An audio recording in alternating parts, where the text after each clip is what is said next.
tous, bienvenue sur la chaîne de Parole d'honneur. Alors là, on est en direct pour la perm, donc on va parler d'actualité un petit peu, on a plusieurs invités. Alors pour la perm, on va d'abord parler de la compagnie Joli Môme, qui est là avec nous par rapport à leur situation dans leur théâtre La Belle Étoile à Saint-Denis. Ensuite, on va parler des ratonnades qu'il y a eu ces derniers jours et aussi de l'actualité en Palestine par rapport aux échanges des otages et des prisonniers palestiniens. Et enfin, on fera une partie sur les violences policières, donc avec des proches de la famille de Naël et avec Amal Bentounsi. Voilà, donc avec nous ce soir, Youssef Boussouma, Enchanté, bonsoir tout le monde. ça va, tu vas bien? Très bien. Magnifique.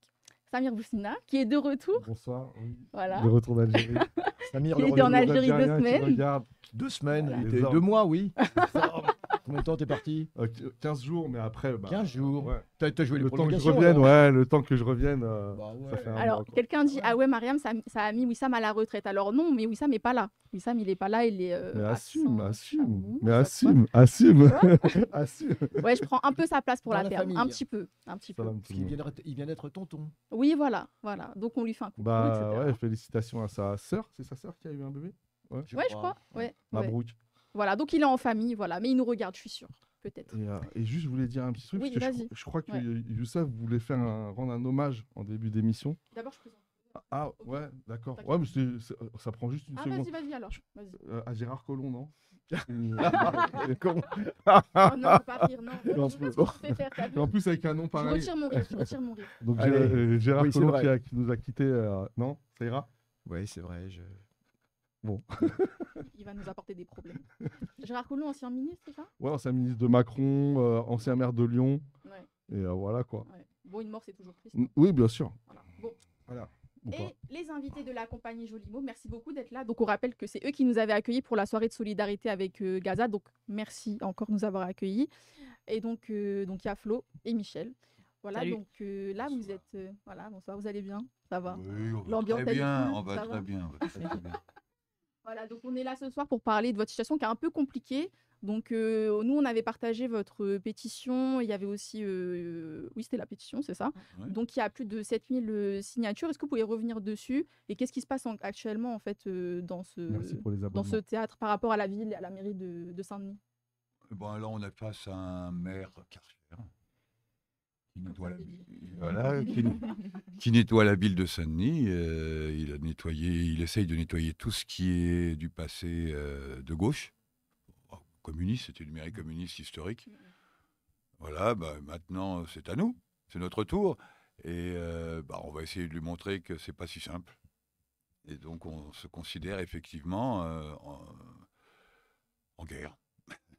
En guerre, bon, voilà, évidemment, il va gagner parce qu'il a la police, il a tout ce qu'il faut, on le sait. Il a la loi, comme il dit si bien. Mais on va essayer de faire quelque chose d'important, d'étonnant, le 15, 16 et 17 décembre, qui s'appellera Hyper Nova, ce qui a à voir avec la belle étoile, d'accord, on est d'accord. Et nous attendons énormément de monde, certainement encore plus que pour la soirée Gaza. On compte sur vous aussi pour être là, bien sûr. Et on est content de voir. Et on est content de voir votre famille, parce qu'ici c'est une famille. On s'est rendu compte que là, on est arrivé dans une famille. Et c'est bien. C'est un peu comme chez nous aussi. C'est normal, quoi. Quand on vit quelque part depuis des années, ou on fait des choses ensemble depuis des années, ça donne cette impression-là. Hein. C'est ce que nous reproche d'ailleurs le maire. Il nous accuse de nous comporter comme des propriétaires dans le théâtre, dans le lieu qui n'était pas un théâtre, que nous avons aménagé et que nous avons transformé en théâtre. Qui était quoi initialement? C'était, avant qu'on arrive, ça a été une salle de répétition du Centre dramatique national, mais abandonnée, parce que l'ambiance du quartier ne correspondait pas aux artistes institutionnels du Centre dramatique national. Voilà, donc il était en friche, mais en friche, vraiment en friche. C'était voilà. Au départ, c'est une salle des fêtes. C'était vers 2004, non, c'est pas ça? On est arrivé en 2004. Moi, je me rappelle très bien. Ah ouais? Oui, parce que moi, je vous ai connu par Jean-Claude Amara. Ah bah oui. Et avec qui on venait de faire l'émission civile pour la protection du peuple palestinien. Donc on allait en Palestine. Jean-Claude Amara avec donc droit devant, etc. Avec aussi droit au logement, Jean-Marc Ayrault et toute la bande. On est tous partis ensemble en Palestine avec Beauvais à l'époque, etc., etc. Et c'est au retour que Jean-Claude nous a parlé de la Belle Étoile et on était passé là-bas. C'est la première fois que je vous voyais, quoi. Enfin oui, notre lieu, c'était un lieu qui était censé être ouvert. En ce qui nous concerne, nous, c'est ce que nous avons décidé. Mais la mairie de Saint-Denis a très vite compris, enfin l'ancienne, les communistes, ils ont très vite compris que nous, on faisait ce qu'on voulait. Mais l'échange, c'était ils nous payent les fluides, on ne paye pas de loyer. Et nous, on travaille, mais on fait des choses. On accueille plein de gens. On fait des spectacles, on accueille des spectacles. Et c'était, pour nous, vachement bien, parce que c'était l'indépendance. C'est bizarre, les communistes, l'indépendance. Ouais. C'est bizarre, quand même. Et là, bon, voilà, c'est autre chose. Ça faisait longtemps que vous aviez des pressions comme ça par rapport au fait que vous devriez quitter le lieu? C'est-à-dire que là, on se disait, ça va nous tomber dessus, parce que ce monsieur, je ne sais plus son nom. Oui, moi aussi. Je me rappelle plus de son nom. Le maire de Saint-Denis. J'ai eu la joie de connaître son chef de cabinet Mhm. et j'évoquais avec lui, avant même qu'il prenne la mairie de Saint-Denis, et j'évoquais avec lui l'après, quand il serait au pouvoir, parce qu'ils étaient déjà convaincus de prendre la ville. Malheureusement, on a vu ce qui s'est passé à Saint-Denis. Il y a eu une sorte de suicide de l'équipe municipale. Ah oui, c'est fou. Là. Complètement. Et donc, ils étaient sûrs, à peu près sûrs. Et j'évoquais avec son chef de cabinet, avec lequel nous partagions une antenne à un moment sur Beurre FM. Et on se croisait. Et puis, alors, comment ça se passera? Alors, c'est un petit peu ironique parce que ils savent ce que je pense du Parti socialiste en général. Et donc, j'ai dit, comment ça se passera après alors, hein, et tout et tout. Ah ben non, ça va être bien, on va nettoyer. Déjà, il annonçait Oui, c'est le vraiment... nettoyage, genre, déjà du quartier de la gare, etc., de tout cela, de tous ces... Hein. Et puis, donc, je ne savais pas encore à l'époque qu'il prévoyait... Alors, juste une petite question, si vous me permettez. Comment, si tu me permets, chère Mariam, Bah oui. mais quels sont les motifs officiels qui sont... Qu'on est mauvais en remplissage de dossiers. Sérieusement? Oui. Ah oui. Ah oui, C'est un faux motif, en fait. on c'est sert- ça. oui, le motif, il prétexte. nous l'a dit. Ouais. On est passé devant un jury. Ah Ah. oui. 2 même. Ouais, le premier, c'est même pas la peine d'en parler, c'est dérisoire. Mais donc, on s'est retrouvé face au maire et puis des élus à la culture, élus à la jeunesse, deux types qui sont directeurs des affaires culturelles de Saint-Denis et son adjoint. Il y a un chef de cabinet. On s'est retrouvé devant ces gens et ils nous ont fait le coup, votre projet. Et nous, on est là depuis 19 ans, on travaille, on s'est toujours débrouillé. Voilà, c'est tout. Oui, mais enfin, vous me laissez parler, maintenant je vais parler, voilà l'ambiance. Et puis après, je pense que ma façon de parler l'a terriblement énervé, parce que je cause normal, et j'étais pas là pour passer un examen. Et à un moment donné, il a dit, de toute façon, le cœur du problème est politique. Ah. J'en attendais pas tant. Franchement, et après, en organisant une soirée sur Gaza, là, vous êtes carrément hors les clous. Ce dont à quoi j'ai répondu, alors là, vous n'avez encore rien vu, parce que vous savez qu'on a déjà été accusés d'être les alliés objectifs de Daesh, parce qu'on était contre l'état d'urgence, parce qu'on pense que ça ne sert à rien, l'état d'urgence. Et là, on a senti qu'on était... voilà. Ouais. Mais la vérité est sortie. La vérité c'est politique, en fait. La vérité est sortie, oui, c'est clair et net.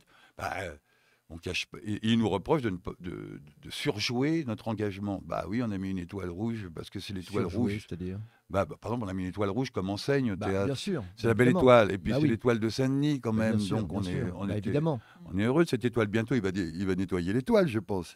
Ou il va mettre une étoile rose, ou il va mettre autre chose. Mais voilà. Et quel était l'autre propos avant qui a fait une tension avant cette histoire d'accueil de parole d'honneur? Il n'y a pas eu Les Georges maraudes, Ibrahim. Il n'y a tu pas m'avais eu dit Georges tout à l'heure, les Ibrahim maraudes. aussi. Non, ça, alors Georges et Marie Abdallah, c'est certainement le conseil régional. Alors, ils ont plutôt reproché. On a été soutien de Jean-Marc Rouillant quand ils ont voulu le remettre en prison parce que. Ouais, je me rappelle bien. Voilà. Et là, je crois qu'il y a eu ça nous est parvenu parce qu'en fait, ces gens-là ont toujours le même discours. Ils ne se renouvellent pas. Évidemment qu'on ne va pas se renouveler. On a nos convictions, on n'a pas l'intention d'en changer. Évidemment. Jusqu'à nouvel ordre. Et donc, là, il y a eu. On a appris, parce qu'il y a des salariés quand même qui sont de notre camp, qui écoutent des choses et qui les répètent. On a appris que l'affaire Rouillant, c'était. Alors au début, on a cru que c'était Georges Abdallah. Et après, non, c'était Rouillant. Bon, voilà, c'est ça qu'il avait dans la tête. Et lui Lui, c'est ça. Ça a été Gaza, mais avant, effectivement, on a accueilli des maraudes. Et là, on a eu un coup de fil de l'élu à la culture qui a dit ils ne pourraient pas les faire ailleurs si on leur proposait un lieu. Mais j'ai dit proposez-leur. Je ne suis pas sûr qu'ils acceptent d'être votre caution, mais c'est possible. Voilà, les relations étaient. Moi, j'aimais bien parce qu'il n'y en avait pas beaucoup. Des relations. Ben oui. Il n'y en avait pas beaucoup. Je ne cherche pas. Mais même avec les communistes précédents, hein, eux, ils venaient nous voir et c'était super, c'était agréable, c'était fraternel. Mais on n'allait pas dans les bureaux. Bien sûr. Ils vous laissent faire votre travail. Ils, voilà, ils quoi. nous laissent faire notre travail, les autres. Et eux, on avait l'impression qu'ils nous foutaient la paix. Et puis non, là, ça a attaqué, ça a été progressif, ça a été un conseil municipal où... Nous, oui, parce qu'il y a des appels tous les 4 ans, par exemple, ce qui nous concerne, il y avait ce qu'on appelle appel d'offres. Ouais. Il y a un appel. Oui, c'est ça. Alors, j'ai manifestation d'intérêt. voilà, oui, C'est pour ça que je t'avais demandé tout à l'heure. parce que c'est un l'appel lieu d'offres. public. Ouais, ouais. Ah Donc, oui, exact. les communistes ont fait appel d'offres comme ça, pof, appel d'offres, ok, Oui. et puis c'est bon. Voilà. Mais eux, ils ont voulu faire un appel d'offres en offrant beaucoup. Mais il y avait appel d'offres. Mais bon, attendez, je reviens un petit peu en arrière. Nous, on se rend compte que la date de la convention arrive à échéance. Donc, on prend rendez-vous. Flo y est allé avec une autre camarade, En gros, ça Pascal. devait arriver à échéance en juin. Ouais. Nous, on s'est dit, bon, il faut quand même qu'on prenne les devants parce que voilà. Et donc, on y est allé le 17 mars. Et là, le directeur des affaires culturelles, hein, pas non plus le maire ni l'élu de la culture, bon, qui nous dit, oui, enfin voilà, c'est très sympa.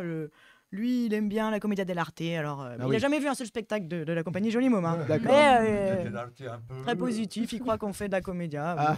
Oui, c'était drôle, il ne savait rien. C'était drôle, on se retrouvait devant 8 personnes. Il y en avait 3 qui avaient vu quelque chose. Il y en avait un qui avait vu un spectacle de théâtre, quand même. Ouais. Il y en avait un qui avait vu un spectacle de chansons. Ah ouais. Et Et l'autre, le Brecht. ouais, L'élu du quartier qui avait lu. l'élu du quartier, quand même, était un peu obligé d'être venu voir un spectacle. Mais donc Mais- là, c'était le 17 mars. Après, bon, il nous demande un rendez-vous pour parler de la Belle Étoile. On se dit, ah bon, bah voilà, on va parler de la prolongation, tout ça. Et puis c'est reporté à chaque fois. Et puis petit à petit, c'est même plus le directeur des affaires culturelles, c'est son adjoint.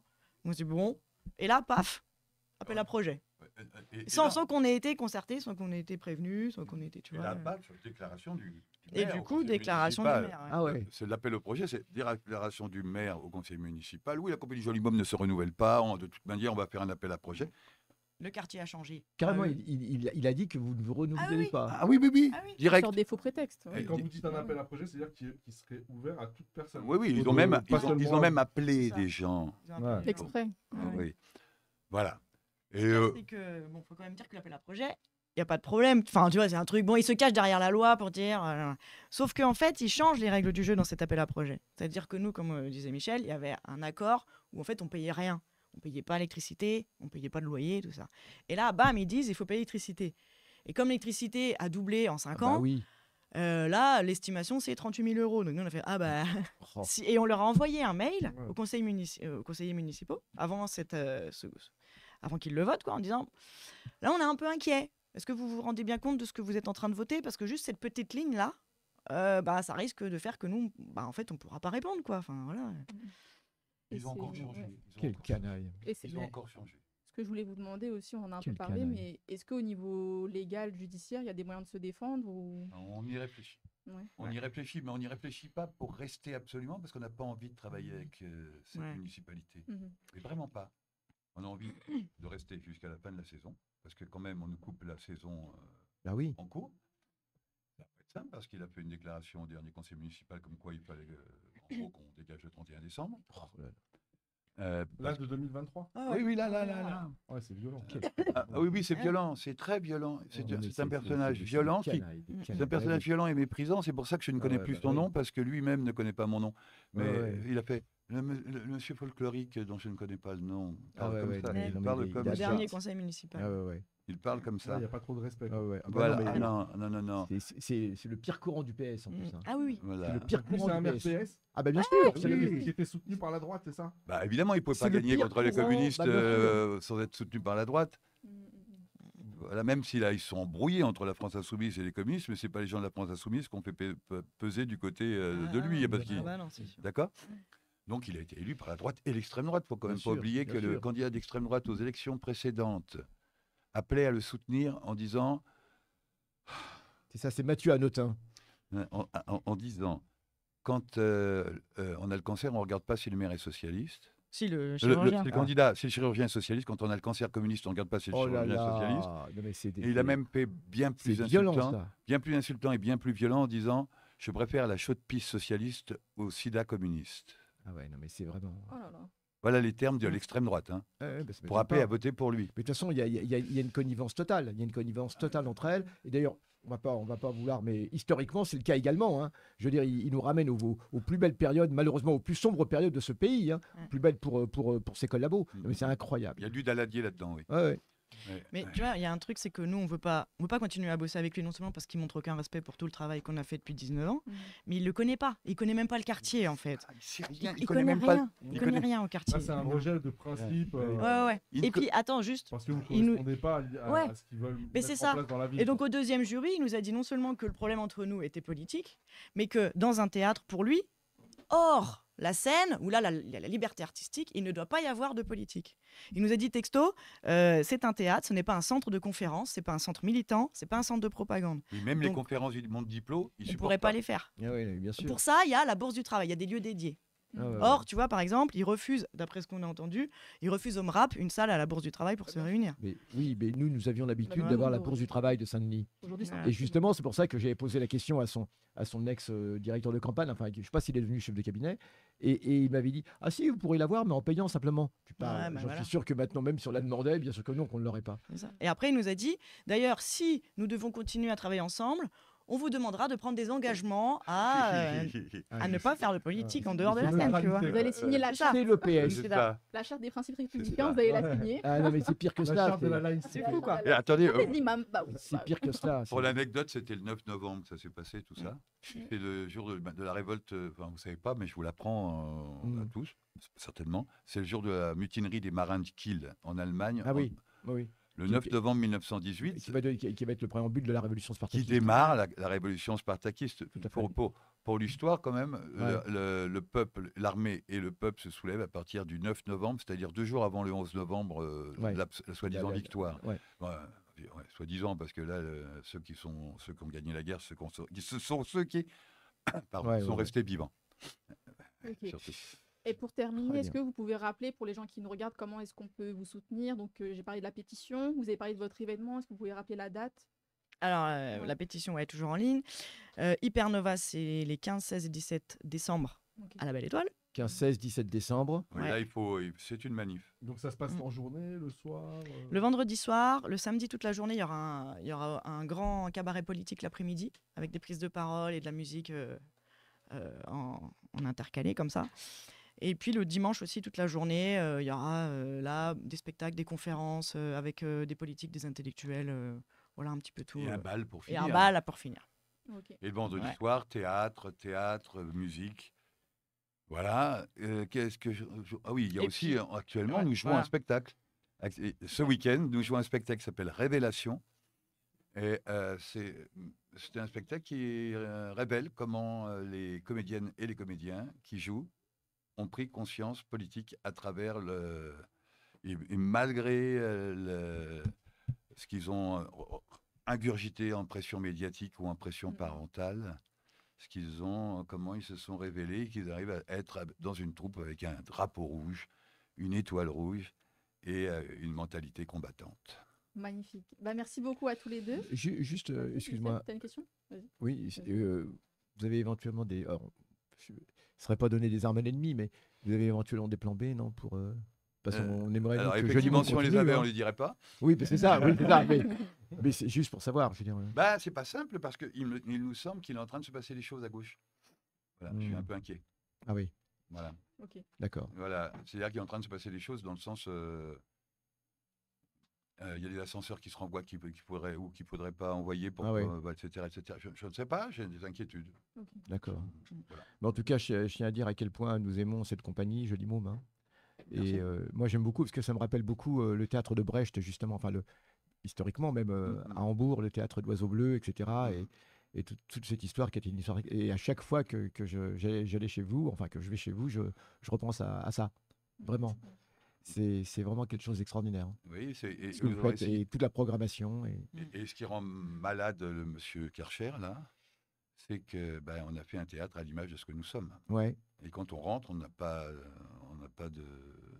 d'hésitation, on sait où on est. Bah oui. Merci Voilà. d'avoir mis le lien de la pétition. Donc, Ah, allez super. tous la Voilà. signer, elle est dans le, Et dans le amusez-vous, chat. et amusez-vous à regarder quand même notre communiqué numéro 5, non pas de Chanel, mais de Joliment. Qu'on a envoyé d'ailleurs 5 minutes avant le conseil municipal à toute l'équipe, Ouais. à tous les conseillers municipaux. Donc le maire a eu du mal à supporter, où on lui fait visiter le théâtre. Parce qu'en fait, le type ne connaît pas le théâtre. Il est venu voir des spectacles, mais c'est pas voir des spectacles, connaître le théâtre. Il y a un espace immense de 600 mètres carrés dans lequel on a le matériel, on a des loges Ah, il est extraordinaire, ce théâtre. qui sont dans l'état dans lequel on a trouvé le théâtre. Il aurait pu voir dans quel état c'était, parce qu'on a laissé les loges. C'est un peu pire que Peter Brook, Oui. de style, vous voyez, que les Boucs du Nord, là, Ouais. style mur destroy. Et la cuisine, il ne connaît pas, et il ne sait rien. Ouais. Il sait rien. Voilà. Ok. Et bon Donc, courage. communiqué numéro 5 en vidéo. C'est Ouais, c'est d'accord. une vidéo, je crois qu'elle est assez amusante et instructive.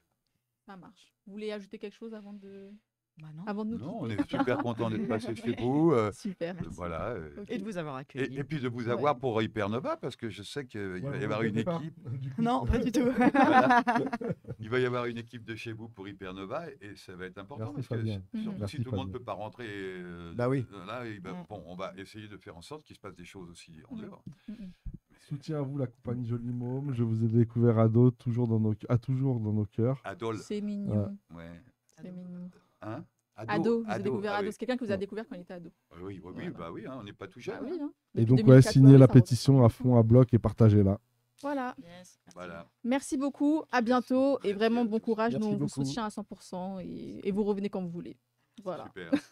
À bientôt. À bientôt. bientôt. Alors, en attendant de faire la petite transition, Ouais. Ah, petite ouais. promo du magazine. Attends la transition. Non, si vous pouvez. c'est Non, bon, non, faut oui, y oui. aller. Alors, comme la à la- petite c'est comme promo à du la maison. magazine.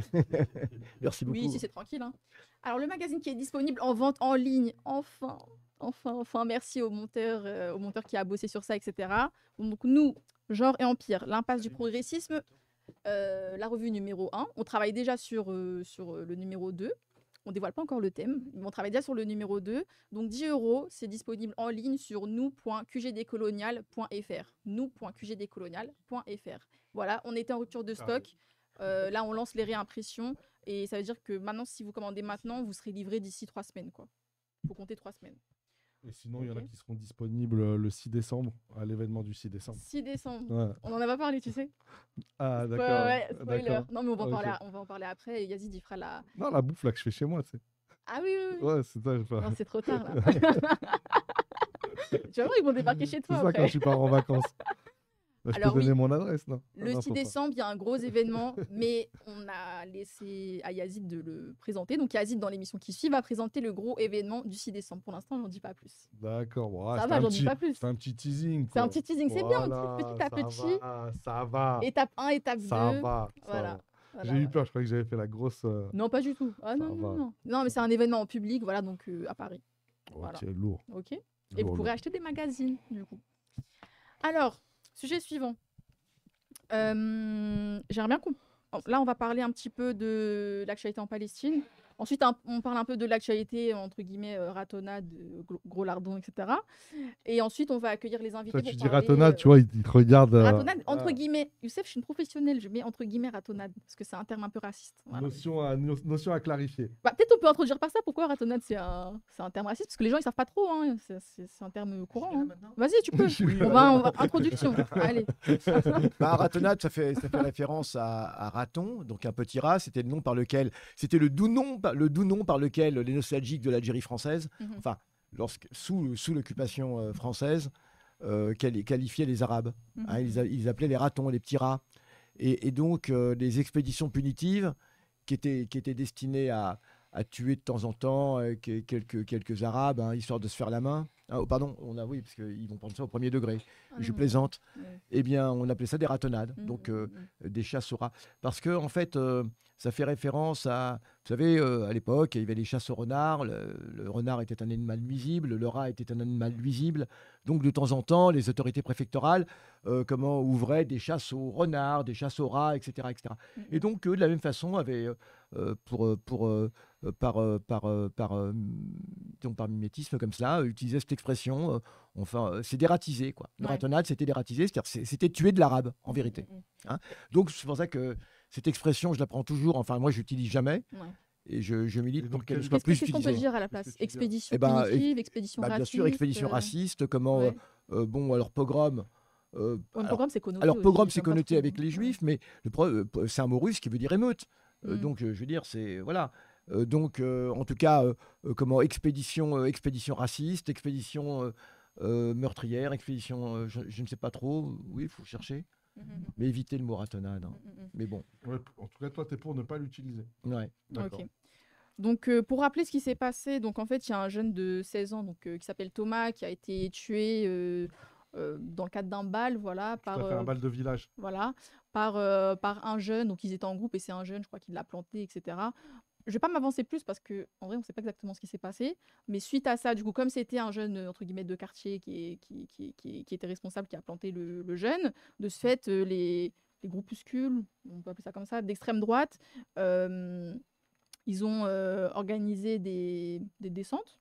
Des descentes, Oui, des voilà, avec des slogans racistes, etc. Et ils ont organisé ces descentes-là dans une cité qui s'appelle La Monnaie. Mm. euh, À Romans-sur-Isère. Exactement, merci beaucoup.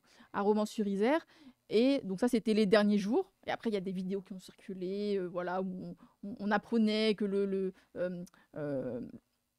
celui qui avait dirigé l'opération était surnommé Gros Lardon, etc. Parce qu'en fait, les jeunes, ça s'est mal terminé pour eux. Hein. Enfin, tous ceux qui ont fait ça, c'était mal terminé pour eux. Ils ont été virés par la police et aussi par les jeunes du quartier. Il paraît, hein, certains ont été pris, etc. Donc il s'est passé tout ça. Comment vous analysez cette situation, ces affrontements? Parce que c'est pas la première fois hein, qu'il y a des marches comme ça, des descentes comme ça racistes par des groupuscules d'extrême droite en fait dans des villes. Ils sont beaucoup à Lyon, on a aussi à Paris. Voilà. Et là, il faut savoir, alors, par rapport à la constitution des fameux groupuscules, Ouais.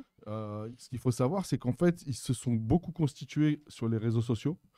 Donc, via notamment des groupes WhatsApp et des groupes Telegram. Ils travaillent comme ça. Et en fait, par exemple, une des personnes qui a été arrêtée, il venait de Mayenne, il venait de Laval, c'est-à-dire carrément Laval, à l'ouest de la France. Et donc, tu as des jeunes qui sont un petit peu comme ça, qui se connectent les uns aux autres via des groupes sur Internet. Des groupes dédiés. Voilà. Et ensuite, qui préparent des actions. Ce qu'il faut savoir, des expéditions. Et ce qu'il faut savoir, c'est que là, c'est une information du ministère de l'Intérieur. Hein. Sur les 10 derniers projets d'attentats, là on parle vraiment d'attentats, qui ont été déjoués par le ministère de l'Intérieur, il y en a 7 sur 10 hein, qui sont attribués à l'ultra-droite. Donc c'est énorme. Ça veut dire qu'il y a une très grosse activité de groupuscules plus ou moins structurés, plus ou moins organisés, pour mener vraiment des actions violentes dans les quartiers, dans les lieux de culte, notamment musulmans, sur des personnalités, on va dire, identifiées comme, je veux dire, proches de ce qu'ils appellent l'islamo-gauchisme, etc. Oui, tu as tout à fait raison. Et n'oublions pas qu'un attentat sérieux visait même Mélenchon, hein, et même plusieurs, non seulement Mélenchon, mais des députés de la France insoumise, qui régulièrement... Alors, on a ces attentats, ces projets d'attentats de l'ultra-droite et aussi de groupes sionistes maintenant, hein, et de groupes sionistes qui menacent régulièrement des députés, etc. Comment Salih Soudeh, qui est venue l'autre jour elle-même, fait l'objet de menaces précises. Et tu as raison de dire, on a toute une mouvance, alors ça ne date pas d'aujourd'hui, ça date vraiment on va dire, de moins 20 ans, hein, une vingtaine d'années, même ça a commencé. Hein. Même dans les années 80, avant, il y avait beaucoup ça, non? Beaucoup moins, infiniment moins, justement.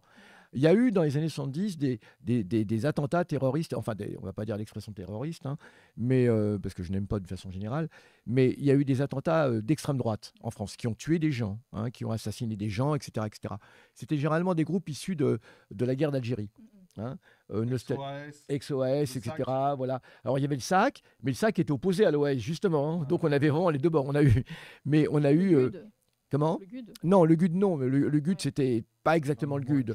C'est un mouvement étudiant, alors ultra violent, extrême droite. Mais je parle vraiment là de groupes clandestins, comme Honneur de la police, comme Commando Delta, etc., qui ont assassiné des gens, qui ont assassiné Henri Curiel, qui ont assassiné Goldman. Il y a un film qui passe en ce moment sur le procès Goldman, justement, parce que ce Goldman du procès sera assassiné par la suite. Donc, c'est des choses qui étaient un petit peu communes. Mais disons qui n'étaient pas encore répandues. Tandis que alors, le GAL, tout à fait. Alors, le GAL, ce sera plus tard.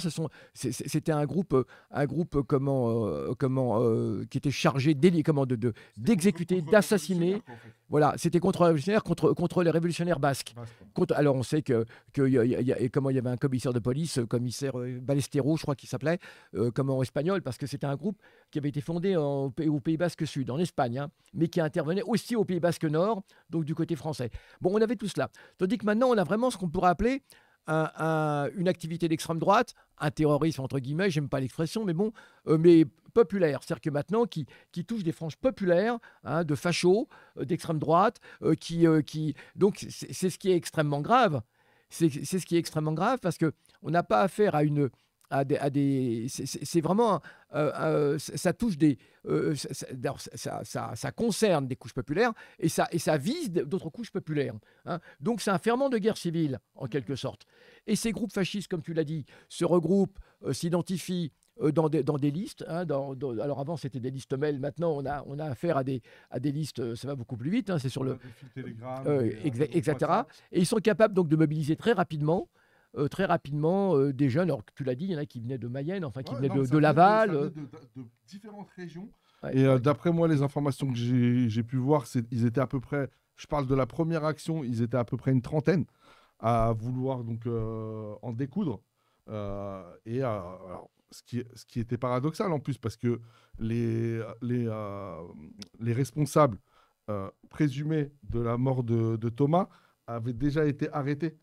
Ils ont essayé de fuir. Ils se sont fait arrêter à Toulouse. Donc, ils en ont arrêté 7. Il y en a un autre qui a été arrêté, je ne sais plus comment. Et il y en a un autre qui s'est livré lui-même. Donc, il y en a 9 qui sont détenus là, en détention préventive. Je vais préciser parce que j'ai le truc exact. 9 jeunes, dont 3 mineurs, ont été arrêtés à Toulouse et Romans-sur-Isère dans l'enquête ouverte par les gendarmes. Voilà. Ils ont tous été mis en examen pour différents chefs, dont meurtre en bande organisée, tentative de meurtre ou violences volontaires commises en réunion. Et apparemment, ils auraient identifié une des personnes donc majeures comme l'auteur du coup de couteau mortel et du côté des on va dire des petits fachos qui sont venus dans le quartier. Il y a eu aujourd'hui une comparution immédiate. Il y en a 6 qui s'étaient fait arrêter et qui sont comparus parce que en fait on a senti que le pouvoir en fait a flippé. Peur d'un embrasement. Ouais. Ce que je dis, il y a les germes d'une guerre civile. N'oubliez pas que les fascistes, l'objectif, c'est la guerre civile. C'est pas quelque chose qu'ils redoutent, c'est quelque chose c'est une chose à laquelle ils travaillent. Ils veulent la guerre civile. Et à la faveur de cette guerre civile, l'établissement d'un gouvernement d'extrême droite. C'est ça, si on voulait donner un petit peu le plan professionnel, la stratégie. Hein, c'est ça. C'est créer les conditions d'une guerre civile dans ce pays de façon à ce qu'il y ait un gouvernement d'ultra-droite et de préférence militaire. Ça, c'est le but. Et d'ailleurs, on peut se demander pourquoi, mais je ne sais pas. De la même façon que nous, nous, on rêve à un monde merveilleux avec l'égalité, avec tout cela. Et eux, leur kiff, c'est ça. La santé pour tous. Oui, la santé pour tous, la sécu, tout ça, la culture et tout, l'immeuble, tout ça. Non, mais voilà, exactement. J'ai jamais compris. Il y a des lieux pour ça. Mais j'aimerais discuter avec eux. Non, mais c'est vrai. J'aimerais en discuter avec eux. Je dis, mais sincèrement, mais c'est quoi ton kiff? Bon, nous, on est jeunes, voilà, on rêve à un monde merveilleux. Tout le monde a à manger. Non, eux, c'est des militaires, c'est l'entraînement partout. J'ai jamais compris. C'est vrai, j'hallucine. Je n'ai jamais compris. Comment? Pour eux, c'est la solution pour avoir le monde meilleur. Non. Je crois que c'est une fin en soi. Je crois que, c'est-à-dire que, oui, parce qu'ils se rendent compte d'une chose, c'est qu'il y aura toujours des dissidents, évidemment. C'est que même s'il y a un gouvernement, imaginons un gouvernement d'extrême droite, Ils se rendent bien compte qu'ils ne vont pas pouvoir éradiquer comme ça. D'abord, on est dans un monde divers. Il y a tous ces peuples du Sud qui vont venir. Donc, pour garder tout cela, pour être sûr de tout cela, c'est le syndrome de la citadelle assiégée. Il faudra quand même des militaires. Il faut une société militarisée. C'est le syndrome de la citadelle assiégée. Hein, l'Occident est en train de s'ériger en une sorte... Et on sait que dans l'histoire, c'est impossible. Rappelons-leur une chose, c'est que même la Grande Muraille, la muraille de Chine, n'a jamais empêché les invasions. Ça, faut quand même le savoir. Elle n'a jamais empêché les invasions. Elle était juste là à titre indicatif en période de paix. Mais tu sais que ça me fait penser à un truc, ce que tu étais en train de dire, c'est la devise brésilienne. Ouais. Ordre et progrès. Oui, exactement. Oui, sur le drapeau. Et c'est ça, en fait. C'est que, fait, cette classe bourgeoise...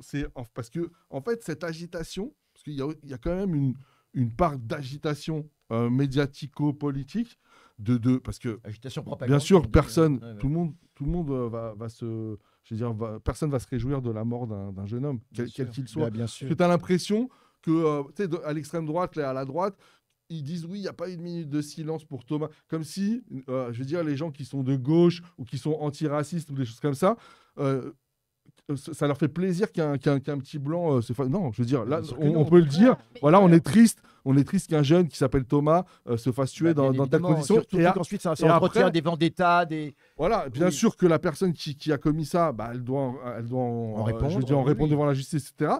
Et après, si on veut faire un vrai travail politique, je veux dire, honnête, conséquent et, j'allais dire, constructif, c'est vraiment de s'interroger un petit peu sur le mécanisme, sur le mécanisme qui amène des jeunes à peu près du même âge à se retrouver dans des endroits et à ne pas pouvoir justement partager pacifiquement ces endroits et est-ce que ça aboutisse malheureusement à la mort d'un jeune. Soit on peut s'interroger sincèrement de manière conséquente et constructive et essayer de... Et là non, en fait c'est juste instrumentaliser, essentialiser et définir un bouc émissaire, un ennemi, je veux dire, un ennemi de l'État, quoi, parce qu'il parle vraiment de ces jeunes qui sont français comme n'étant pas réellement français. Oui, donc étant encore donc étrangers. Une volonté de mettre à part, au banc de la société, un certain nombre de personnes. Et pour faire ce travail dont tu parles, il faudrait déjà qu'on ait tous les faits. Là, le problème, c'est qu'on ne sait même pas ce qui s'est passé dans cette embrouille.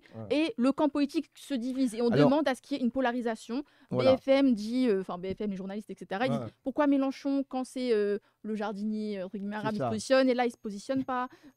Éric Ciotti, vous avez vu Éric Ciotti qui ne veut pas condamner les... En fait, ils veulent directement, ils partent du principe qu'on est sur un conflit racial de guerre civile, ce que tu disais tout à l'heure, et donc il faut se positionner selon, soit vous êtes du côté des Arabes, soit vous êtes du côté des Blancs. Alors là, j'ai quand même une chose à ajouter, parce que malgré tout, il y a quand même des informations qui arrivent. Alors, on sait qu'il y a une controversion de ce qui s'est passé. Hein, alors, je l'ai dit, mais ça ne veut pas dire que je souscris forcément. Mais je l'ai dit simplement. Des jeunes disent qu'au cours comme d'habitude, dans un bal, il y a des jeunes qui viennent, qui draguent, etc., ce qui est normal. Et ça n'aurait pas plu à une bande de rugbyman qui était présent, qu'il y ait qu'un jeune drague plus ou moins une des filles, entre guillemets, blanches. D'autant qu'apparemment, ça se passait bien, il n'y avait pas de problème. Je crois qu'un jeune, donc, on va dire, français d'origine maghrébine, avec toutes les guillemets, aurait dansé avec une jeune issue de ce groupe, qui était proche de ce groupe je ne sais même pas si elle était proche d'ailleurs, qui est de ce groupe de rugbyman. Ça leur aurait pas plu, il serait intervenu, etc. Bagarre, il y aurait eu une première explication, mais sans armes, sur le parking de la boîte. Hein, et à la suite de quoi, les deux groupes auraient fait appel à des renforts. Hein, les deux camps auraient fait appel à des renforts, donc du côté des rugbyman, comme du côté des jeunes donc de la cité. Et c'est là que ça aurait dégénéré, et le coup serait parti d'un des membres du groupe qui arrivait en renfort. Mais ce que je veux dire, c'est que ensuite, et c'est ça qui est intéressant, qui est même... C'est un classique, et c'est vrai. Oui, c'est un classique, alors depuis toujours. Hein, West Side Story, c'est exactement ce que je disais à Mariam. Hein, c'est Roméo et Juliette. Oui, c'est Roméo et Juliette, c'est l'histoire éternelle. Sauf que où les choses changent, c'est comme c'est quand on met de l'idéologie là-dedans. Et c'est ça qui se passe actuellement. C'est que aussitôt, on nous a dit qu'il y a un prêtre qui est intervenu quand même dans l'affaire. Il y a un prêtre qui serait présent, d'après ce qu'on sait, et qui aurait excité un certain nombre de jeunes, hein, en parlant de guerre de civilisation, en parlant, Oh là etc., là. etc., Bah etc. oui, c'est ce qu'on disait tout à Et c'est l'heure. là où les choses changent. Hein. Dès l'instant où il y a une exploitation politique, et en donnant à ce qui pourrait être un fait divers terrible, malheureux, malheureusement, hein, bon, comme ça, bah, en lui donnant une connotation, sauf que c'est quand même un fait divers sur fond racial. Ça, c'est indéniable aussi. Il y a quand même un fond pour pas dire raciste, à ce fait divers, malgré tout, au départ. Hein. Mais bon, ça aurait pu, je vais vous dire, ça aurait pu arriver entre deux villages différents, français, au 19e siècle. C'est la vérité. Hein. Mais bon, là, c'est sur fond de. Mais toujours est-il que Parce que c'est l'antagonisme qui est excité, qui est, je veux dire, insinué dans les esprits. Voilà. Oui, on parle de la Aujourd'hui, père Crépol. on nous rabat Ah, les si, oreilles si. avec la guerre de Mais c'est civilisation exactement entre le monde islamique et le monde d'ailleurs, judéo-chrétien européen. Ouais. Et du coup, les jeunes, notamment les jeunes, parce que moi j'ai écouté beaucoup de témoignages de jeunes, et je veux dire, tu voyais qu'ils étaient intoxiqués. Complètement. Par cette rhétorique de la guerre des civilisations.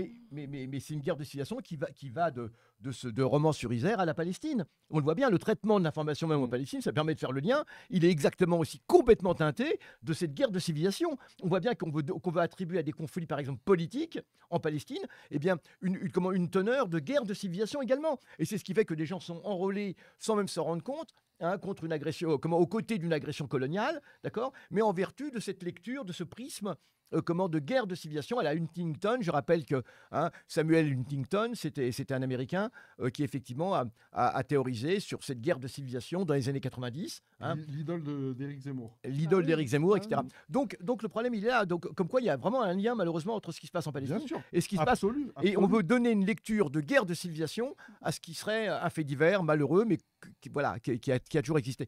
Et c'est ça qui est extrêmement grave. Alors quand Ciotti et quand BFM reproche à Mélenchon d'être intervenu, sauf la grande différence, c'est que Mélenchon n'a jamais placé ça sur un registre de guerre de civilisation. Ah, voilà. Et quand Mélenchon se place sur un registre politique, il dit voilà, il faut que justice soit faite pour le jeune dont on a taillé, qu'on a voulu égorger. D'ailleurs, hein, c'est assez intéressant de voir que d'habitude, c'est les musulmans qui sont accusés d'égorger. Hein, d'accord, là c'est le contraire, c'est un musulman qui se fait égorger. Hein. Ah, tu parles du jardinier? Oui, du jardinier. Et au cutter, quand même, c'est pas rien. Et ce que je veux dire, c'est que Mélenchon n'a jamais dit voilà, il faut attaquer la partie d'en face. Hein, nous avons affaire à une guerre de civilisation, il faut attaquer les Blancs. Jamais de la vie, au contraire. Il s'oppose à cela. Et il dit celui qui a fait cela a agi avec quand même dans la tête, en arrière-plan, quelque chose qui ressemble à cette guerre de civilisation, hein, à cette démonisation de l'islam, à cette islamophobie terrible, etc. Donc il s'oppose à cela. Tandis que les gens, Ciotti, BFM, eux, abondent dans le sens de cette guerre de civilisation. Et ils voient Mélenchon comme étant un ennemi, hein, porteur des idées d'un camp qu'ils combattent. Donc c'est toute la différence. Il y en a un... Tout en niant, oui. lorsque c'est un blanc qui va commettre un acte en tenant des propos racistes, Oui. là par contre ils vont complètement le déconnecter d'un environnement politique. Si tu veux. Absolument. C'est ça que je trouve énorme. C'est qu'ils arrivent ils justifient leur théorie de la guerre des civilisations lorsque c'est un acte commis par des personnes, on va dire, prétendument maghrébines ou musulmanes, etc. Et dans le même temps, ils peuvent complètement déconnecter la dimension raciste quand c'est un blanc. C'est pas possible. C'est pas possible, mais eux, ils arrivent à le faire. L'idée là-dedans, c'est que voilà, que ce soit aussi bien d'ailleurs en Palestine qu'à Romans-sur-Isère, il y a une chose qui est claire, c'est que pour faire taire cette violence, c'est l'égalité. C'est la paix, c'est l'égalité, c'est l'arrêt de l'oppression. Et on sait que cela peut effectivement mettre fin à des violences. Mais ce n'est pas par un surcroît de violence qu'on résout la violence. Hein. C'est par un surcroît de justice. Hein. C'est la justice qui peut effectivement, dans tous les cas, et l'arrêt de l'hostilité, du racisme, etc., qui sont les vrais porteurs de guerre, qui sont les vrais porteurs de mort. Et peut-être aussi, parce que j'y pense là, je parlais des années 80 tout à l'heure, parce que moi, ça m'a fait penser au... Je ne sais pas si vous connaissez le film Les Rascals, c'est un film qui était sorti l'année dernière, sur les skinheads, vous savez, les skinheads qu'il y avait dans les années 80, Oui. qui affrontaient Oui, oui. les bandes en face de jeunes banlieusards, fait. etc. Et ben là, C'est un film français. c'est un film français. Non, tu veux dire comment c'était les chasseurs, les chasseurs de skins. Les chasseurs de skins, Plutôt, voilà, ouais, c'est ça. les redskins. Les Redskins, voilà, c'est ceux ça. qu'on appelait Ouais. les redskins, Ouais. et qui chassaient les fachos dans les années 80 C'est dans ça. le quartier des Halles. C'est ça. Mais moi, ça m'a. J'ai un peu vu cela, j'ai un peu connu cela de mon temps. Mais ça m'a effectivement. vraiment fait penser à ça. Quand j'ai vu les images et tout, je me suis dit, J'y waouh! étais. Non, mais parce que moi, c'est un truc, je Ah. connaissais pas trop, moi, cette histoire Alors, des tu sais, Non, mais il y a une skinheads et tout. résurgence un peu de tu as, de tu cet as vu, esprit-là. tu as vu le film, Mariam, Il est tu peux super, nous le dire un film, mot, vraiment. hein. Ouais, ouais. Et c'est parti d'un groupe de jeunes noirs qui étaient dans le quartier des Halles, C'est ça, justement. ouais. Hein. Et d'ailleurs, c'est la raison pour laquelle il y a toujours tout un groupe de jeunes noirs qui restent maintenant au forum. Hein. Et, pardon? Exactement, les Black Dragons. Tout à fait. On a Ouais, il y des- avait plein de bandes, etc. on ouais. a les voix du Les requins Seigneur. vicieux. Les requins vicieux. Et ce sont ces jeunes donc, qui ont chassé Salam, Nadia. du quartier des Halles Mm-mm. ces skins, ces fachos. Hein, on les appelle skins parce qu'ils avaient le crâne rasé. Le crâne rasé, hein. ouais, voilà, c'est ça. Et c'est une mode qui est venue d'Angleterre. Et parce qu'il faut savoir une chose, c'est que le Forum des Halles à l'époque, et le quartier de Châtelet en général, était le On est quartier 1000, hein, rêvé, merci beaucoup, on est et- 1000 les gens. était Samir le- me montre là, on est 1000, pardon. Yusuf, vas-y. était le quartier rêvé des fachos. Hein, il y avait plein de fachos dans le quartier des Halles, à Châtelet. Il faisait pas bon être noir ou arabe à l'époque. Ah oui, dans le quartier. Et évidemment, la situation a complètement changé. Et elle s'est inversée dès lors où ces fachos ont été chassés du quartier. Par ces groupes de jeunes noirs et arabes. Mais c'était surtout des jeunes noirs qui étaient là, je veux dire, qui ont été vraiment le fer de lance de cette chasse aux fachos. Alors, si ça vous va, on va enchaîner parce qu'il faut qu'on parle rapidement de la Palestine, histoire des otages, etc. Comme ça, après, on accueille les invités quand même. Ouais. Donc là, on parle 10-15 minutes de ce qui s'est passé en Palestine là, ces derniers jours. Et ensuite, on basculera sur les violences policières si ça vous va. Donc, Mais on parle pas de gros lardons, du coup. ah, Gros Lardon, tu veux parler de Gros Lardon? Ah, ça m'a fait trop rire. Est-ce Gros qu'on- Lardon qui était en top tweet, Pas ben oui, spécialement, bah, mais bien c'est sûr. Qui, Grelardon? Alors, Ouais, oui, mais on aurait pu parler plus au-delà de longtemps. l'aspect, ouais, ouais. on va dire, Ouais. dramatique, tu vois, de la situation. Il y a eu, donc on a pu voir en fait, lorsque le groupuscule a essayé d'attaquer le quartier, donc il y a un certain nombre de... Tu parles de Romans-sur-Isère là? Ouais, à Romans-sur-Isère, il y a un certain nombre de personnes qui se sont fait alpaguer, quoi. Ils se sont fait attraper. Voilà, ça s'est pas très bien passé Désolée, pour mais ça. c'était drôle. hein. La Ouais. soirée sur Twitter, Bah, le c'était truc, drôle. c'est que c'est gênant parce c'est que en même temps, ridicule, tu as envie. bah ouais. Du tu- côté tu- des fachos, mais La situation, elle est dramatique et en même temps, tu te dis, voilà, les mecs, ils ont voulu faire les shows en allant, Non, dans ah oui, une en faisant une cité, descente dans une cité. Ils se sont fait choper par des Et en rebeux. fin de et compte, ça, après, c'est la situation. J'ai s'est vu la légèrement vidéo. J'ai retournée. vu la vidéo, oui. Après, tu vois le rebeu qui regarde, Oui. qui prend le téléphone, qui Mais regarde oui. les messages des Mais groupes oui, et qui tout. fait le contrôle, qui fait le Voilà. checkpoint. Drôle, c'est trop marrant. Et donc, ça nous a permis Ouais, bien de faire la connaissance d'une sorte de chef de groupe et qui est appelé dans son groupe, donc WhatsApp ou Ouais. Telegram, je sais pas, qui se fait appeler Gros Gros Lardon. Lardon. Et, Parce que dans les et messages, il y a du un coup, truc qui- là, ils ont Ouais. exhumé un peu des vidéos Ah oui. où en fait, ils faisaient un petit peu, j'allais dire, un outing, quoi. Ah oui. Un outing où Ah oui. notamment, il exaltait la virilité D'accord. indigène, Ah d'accord. ok. etc. Ah oui, d'accord. Et donc voilà, bon, on va pas en faire plus, mais en gros, voilà, hashtag Gros Lardon, allez voir ça et Allez voir Street Press sur Voilà. Twitter, etc. sans prendre ça à la il rigolade. dévoile un peu les identités des Bah gens ouais. derrière tout ça, c'est rigolo. Et oui, bah, tu vois le message dans le groupe, genre ordre de Gros Lardon, vous devez quitter le truc et tout. Machin, des trucs Ah oui, trop oui, marrants. oui, oui. Ah, C'est trop ce marrant. que j'ai vu justement. Bah oui. Je vois quand le jeune il prend le téléphone, c'est ça. donne-moi ton téléphone et puis Il y avait, on il y a eu aurait cru aussi un gros des truc de police. il y a mais- eu c'est ça, aussi, c'est il y a ça. eu- il y a eu aussi des échanges. Tajmat dernière aussi, ouais, chose, ouais, Il Tajmat, y a eu ouais. aussi des échanges donc, sur les groupes où en fait donc les fachos échangeaient entre eux en disant bon bah visiblement en termes de bagarre de rue bon on n'est pas au point tu vois donc au niveau de la rue on va se concentrer plus sur les grands-mères les grands-pères les sœurs tout ça Ah, ouais, horrible. et horrible, pour ce qui ouais. concerne les hommes il faudra des moyens un peu plus Supplémentaires. lourds Un petit pour entraînement, pouvoir, voilà, un petit stage des moyens un d'entraînement. peu plus lourds pour pouvoir éradiquer cette vermine. Au moins quoi. l'intervention de l'armée Ouais. israélienne. quoi. Voilà. Qui va venir avec des drones et puis voilà, faire le Mais boulot. donc sans minimiser, ou parce que je pense il peut y avoir aussi des groupes qui sont réellement Oui, alors- dangereux. Etc. Oui, oui, alors attention, oui, oui. Là, quand même, ça fait vraiment pied Mais- nickelé. Là, il faut et te humilier. là. On a le droit d'un peu dedans. Oui, On mais peut alors- rigoler un petit Oui, peu. c'est Voilà. vrai, mais alors il faut savoir aussi que c'est qu'il y a plus grave. Hein. Il y a plus grave et on le sait très bien. Il y a des, vous savez qu'il y a des camps d'entraînement de jeunesse l'été qui sont organisés par les fachos. Il faudrait qu'un jour on fasse une petite émission là-dessus pour un petit peu mettre les pendules à l'heure, comme on Bien dit. sûr, bien sûr. Parce qu'il y a beaucoup de choses. Alors, il faut savoir que beaucoup de ces fachos vont s'entraîner. Alors, certains, pour eux, l'Ukraine a été un super terrain d'entraînement. Ils s'entraînent actuellement, mais aussi en Israël. Et on a beaucoup Ok, pardon, d'informations. on conclut parce qu'il faut vraiment qu'on parle Oui, de la justement, ça permet de faire le Palestine. lien. Vas-y, magnifique. Vous savez que, et c'est véridique, hein, vous pouvez aller Wissam, il est vous en train de te entraîner. vanner, Wissam. Non, mais j'ai des informations qui sont absolument terribles. Il veut faire une émission sur chaque Sur sujet chaque du sujet. MDR. Mais oui, non, mais vous savez que vous pouvez vous entraîner, aller vous entraîner dans des bases israéliennes à tirer. Bon, vous allez me dire, ça c'est commun. Pas mal de gens vont déjà en Thaïlande pour tirer à la Kalachnikov. Vous savez, ça c'est quelque chose qui est connu. Hein. Même en Vous avez, rugby. vous avez des stands de tir là-bas, c'est super. Sauf que là-bas, en Cisjordanie, vous pouvez vous entraîner à tirer sur des vrais Palestiniens et vivants. Hein. Et j'ai la preuve qu'au moins un Français, et je peux vous dire la ville d'ailleurs, de la ville de Grenoble, d'accord, est allé s'entraîner, est allé là-bas et a tué un jeune Palestinien avec l'accord de l'armée israélienne. Et il a payé pour cela. Comme un safari, quoi. Absolument. Et c'est absolument véridique. Bon, quand on voit ce qui se passe à Gaza, on le sait, d'accord. Et c'est des choses réelles. C'est-à-dire qu'il y a des jeunes fachos pour qui la Cisjordanie aujourd'hui est un terrain d'entraînement. Vous voyez bien, les colons tirent les Palestiniens comme des lapins, même pire que des lapins. Il y a un livreur de gaz qui arrive pour livrer le gaz. Paf, un colon arrive, il l'abat comme ça. Bon. Et on a des Français fachos qui aujourd'hui payent pour aller faire ça. Et c'est quelque chose d'extrêmement grave. La situation est vraiment, vraiment, vraiment extrêmement grave. Extrêmement Il grave. faut que ce soit connu, il y a des preuves. Oui, absolument. J'ai même... on ne va pas vous dire... Voilà. Bon, pour en reparler. Tranquillement, Mais on a vraiment, vraiment des preuves avec des aveux. Oui, Des aveux même parce que la personne s'est fait piéger. En fait, elle s'est fait piéger par des réseaux. Affaire à suivre, on va dire. Affaire à suivre.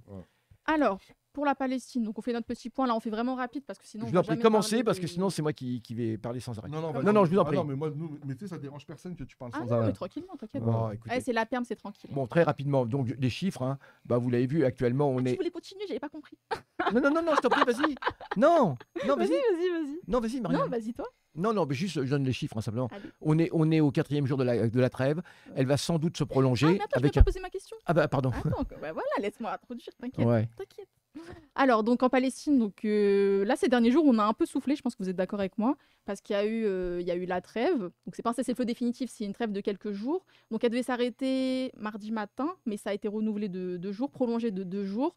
Donc, cette trêve, les accords, c'est 150 otages israéliens échangés, donc qui retournent en Israël, qui sont remis en liberté, contre la libération de...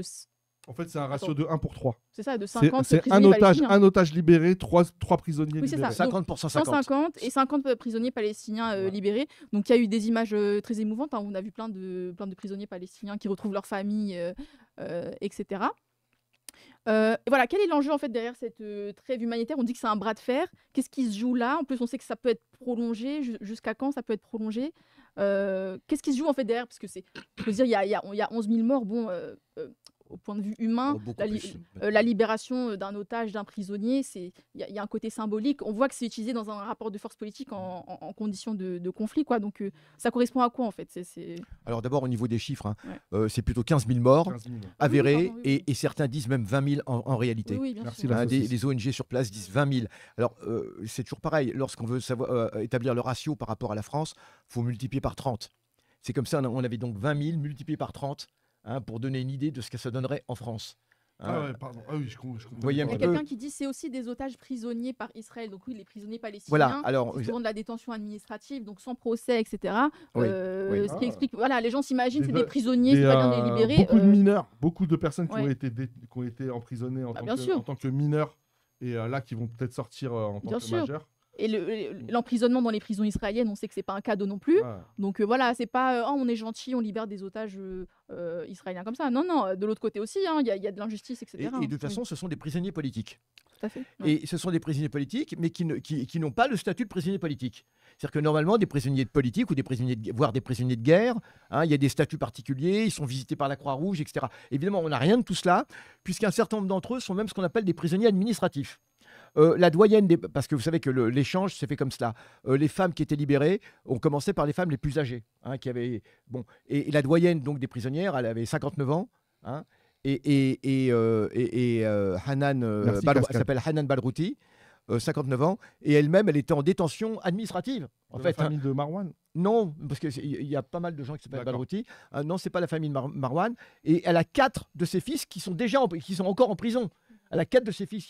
Il y a juste le père qui est pas en prison. Le père, on lui a dit tu restes tranquille parce que tu dois t'occuper de la maison en gros. Hein. Mais pratiquement toute la famille est en prison. Toute la famille est en prison. Hein. Elle a été libérée. Et quand on lui a dit, et un journaliste lui pose la question dans la vidéo que j'ai vue, et qui lui a dit qu'est-ce que vous pensez des enfants assassinés? Elle dit les enfants assassinés, ils sont auprès de Dieu, ils sont au paradis. On se retrouvera tous au paradis avec eux. Et en attendant, cette victoire, nous la dédions à ces enfants. Voilà. Parce que c'est quand même considéré comme une victoire, parce qu'on a réussi à arracher Vous savez que la libération des prisonniers, pour tous les mouvements révolutionnaires dans le monde, c'est le premier des objectifs. Hein.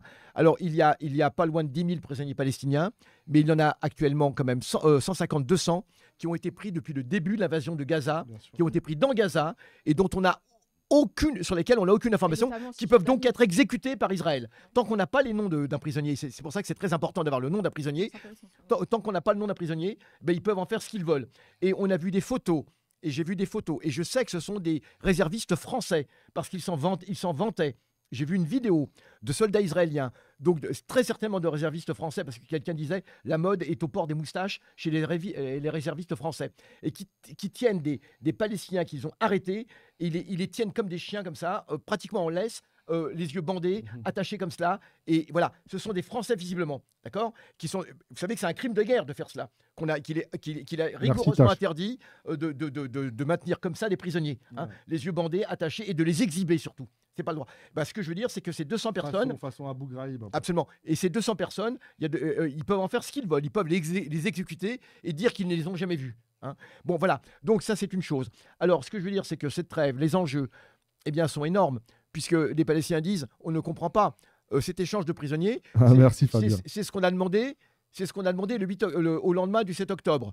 Hein. Donc, était-il nécessaire de faire 20 000 morts pour aboutir à une négociation que finalement vous acceptez maintenant? Bien sûr. Hein. Était-il nécessaire de détruire tout Gaza pour finalement accepter ce que vous faites maintenant? Vous acceptez maintenant ce que nous demandions. Hein.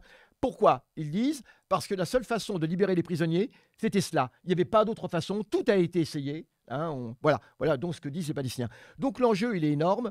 Alors, d'une part, bon, on va en parler tout à l'heure, donc on va pas commencer à tout dire, mais pour les Palestiniens, eh bien c'est bien sûr une victoire pour la résistance, bien évidemment, c'est une grande victoire, On essaie de terminer dans 5-10 minutes, sinon on n'aura pas de problème. Ok. Ce que tu appelles une victoire, c'est le fait d'obtenir le cessez-le-feu. Alors d'abord, c'est pas un cessez-le-feu, d'obtenir c'est une trêve. C'est une trêve. Et on voit la joie des enfants qui disent, pour la première fois depuis 2 mois, C'est quoi la différence entre on le n'entend cessez-le-feu, ouais. Alors, le cessez-le-feu, c'est la fin des combats, hein, et le cessez-le-feu peut donner lieu à ensuite une période de paix. La trêve, c'est une trêve dans les combats, c'est un arrêt momentané des combats. D'accord. D'accord? C'est un arrêt momentané des combats. Alors cet arrêt momentané des combats, eh bien, pour beaucoup de Palestiniens, d'abord c'est un répit, parce que ça va permettre aux camions d'entrer. Malheureusement, aujourd'hui, seuls 250 camions sont entrés. Camion humanitaire. Camions humanitaires, il en faudrait 200 par jour. L'ONU dit ça exactement ce que tu viens de dire. Exactement, il en faudrait 200 par jour. En plus, évidemment, c'est aussi permettre la mise un petit peu en état de service des hôpitaux, surtout des hôpitaux, au moins certains services, les services d'urgence des hôpitaux, Voilà. les remettre en service. Et là, j'ai vu, les Palestiniens sont en train de nettoyer, sont en train de déblayer les débris, récupérer les corps. On a des centaines de corps qui sont j'ai vu des photos terribles. On a des plafonds effondrés avec des tas de jambes qui sortent, hein, et qui sont là depuis des jours. Ouais. Voilà, c'est Ah non, mais les images. Les Mais en images, plus, c'était une question que je voulais te poser, tu vois, parce que toi, je sais que tu t'informes beaucoup, enfin, et que tu lésines pas, si je puis dire. Mais je veux dire, mentalement, moralement, tout ça, qu'est-ce qui fait que tu as la capacité comme ça de. Ah bah, moi, c'est rien du tout. Je veux dire, malheureusement, Ouais, mais après, on est vraiment à l'abri ici. on est à l'abri maintenant. Maintenant d'être. Ah oui. Je veux dire, confronté à cette. Accueillir autant de À cette personnes situation, tous voilà, les jours, voilà, exactement. Ah oui, faut d'abord s'économiser. J'évite de regarder les situations, les photos les plus terribles. Ça, faut absolument éviter d'ailleurs. Hein. Quand on sait que des photos vont être terribles, on évite. Bien évidemment, faut préserver sa capacité quand même à recevoir tout cela. Et surtout, le plus dur, c'est de gérer sa colère. Hein. Le plus dur, c'est de gérer sa colère. Parce qu'évidemment, on se doute bien que ça crée une colère. Hein. Ça crée une colère, je veux dire, parce que là, on n'est plus dans un film, Légitime. on n'est plus en train de voir un film, hein, on n'est pas en train de voir un film avec les horreurs commises par telle ou telle armée. Merci au show, le réacteur. pour Voilà, le raid. et on voit des choses absolument épouvantables, mais surtout ça continue.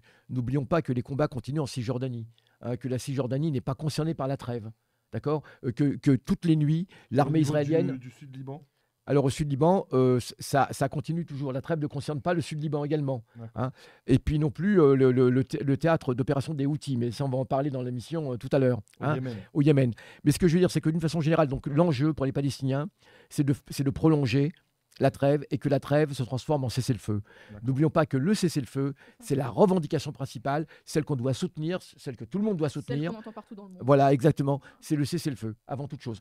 Et puis la fin du blocus, évidemment. Alors de ce point de vue, on va en reparler tout à l'heure, donc on ne va pas en dire un mot, mais sur les partis en présence, le Qatar, Biden, qui gère etc. un peu. Mais il faut quand même savoir, ou le Qatar, mais il faut quand même savoir une chose, c'est que ce Biden, c'est quand même Biden. Alors c'est pour ça que c'est toujours comprend l'arrogance israélienne. Elle me fait rire, cette arrogance israélienne qui consiste à dire on va rien céder, on va rien dire, on va rien donner tant que tous les otages ne seront pas. Et finalement il cède.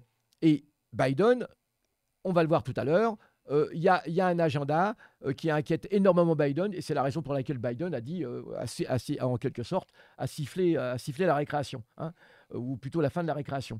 Et voilà ce que je veux dire. Donc, en Palestine, pour l'instant, c'est une joie, mais une joie qui est teintée avec la douleur de tous ces martyrs. Avec la douleur de tous ces martyrs, de ces milliers de martyrs. Faut quand même, 75% sont des femmes et des enfants. Il y a quand même des combattants. Puisqu'on a Plus tout le déplacement de population. tous les déplacements de population. On a vu qu'Israël a tiré sur des populations qui revenaient vers le nord, hein, pour les empêcher de revenir dans Gaza Nord. Hein. Un certain nombre ont quand même bravé les balles et retournent et vivent à côté de leur maison. Ils vivent dans la rue, ils font à manger dans la rue, ils font du pain dans la rue. Ils ont des tentes, etc., etc., etc. Ils essaient de survivre comme cela. N'oublions pas que c'est aussi l'hiver en Palestine. Il ne faut pas croire que c'est les Bahamas. Hein. C'est-à-dire qu'il fait froid, il pleut. Les Hamas. Oui, oh, pardon. On va m'accuser de... Voilà. Ouais, tout à fait. Plutôt les Bahamas. Oui, les Bahamas. Ah oui, pardon, les Bahamas. C'est tout pour moi. Allez, il faut faire un clip, les amis. Allez, les Bahamas masqués, c'est ça, c'est vraiment ça, quoi. Ouais, les Bahamas, c'est pas mal. Hein. Il y a les Hamas et les Bahamas. Hein. Et donc, du coup, eh bien, oui, l'enjeu est énorme. Il faut surtout que l'Europe, l'Union européenne, eh ben, cesse de soutenir l'agresseur. Dédicace spéciale à l'Espagne, qui reste très ferme, qui condamne non seulement ça, mais il y a une ministre espagnole qui malheureusement l'a payé de son poste. Hein, on l'a fait démissionner parce qu'elle a dit que Netanyahou devait carrément être traduit en justice. Mais cela dit, le gouvernement espagnol actuellement, hein, eh bien, est très en pointe, hein, et c'est un de ceux qui est le plus positif en Europe, hein, pour obtenir un cessez-le-feu, pour que l'Europe pèse, et l'Europe a les moyens de peser, hein, pour un cessez-le-feu. N'oublions pas que Israël est le premier client de l'Europe, et que l'Europe a les moyens de faire pression à travers l'accord d'association, hein, économique. Ça, c'est énorme. C'est le premier client, et devant les États-Unis, et largement devant les États-Unis. Donc, on le voit, cet enjeu est considérable. La libération des commandés prisonniers, la fin du blocus, voilà, le cessez-le-feu, la libération des prisonniers, la fin du blocus.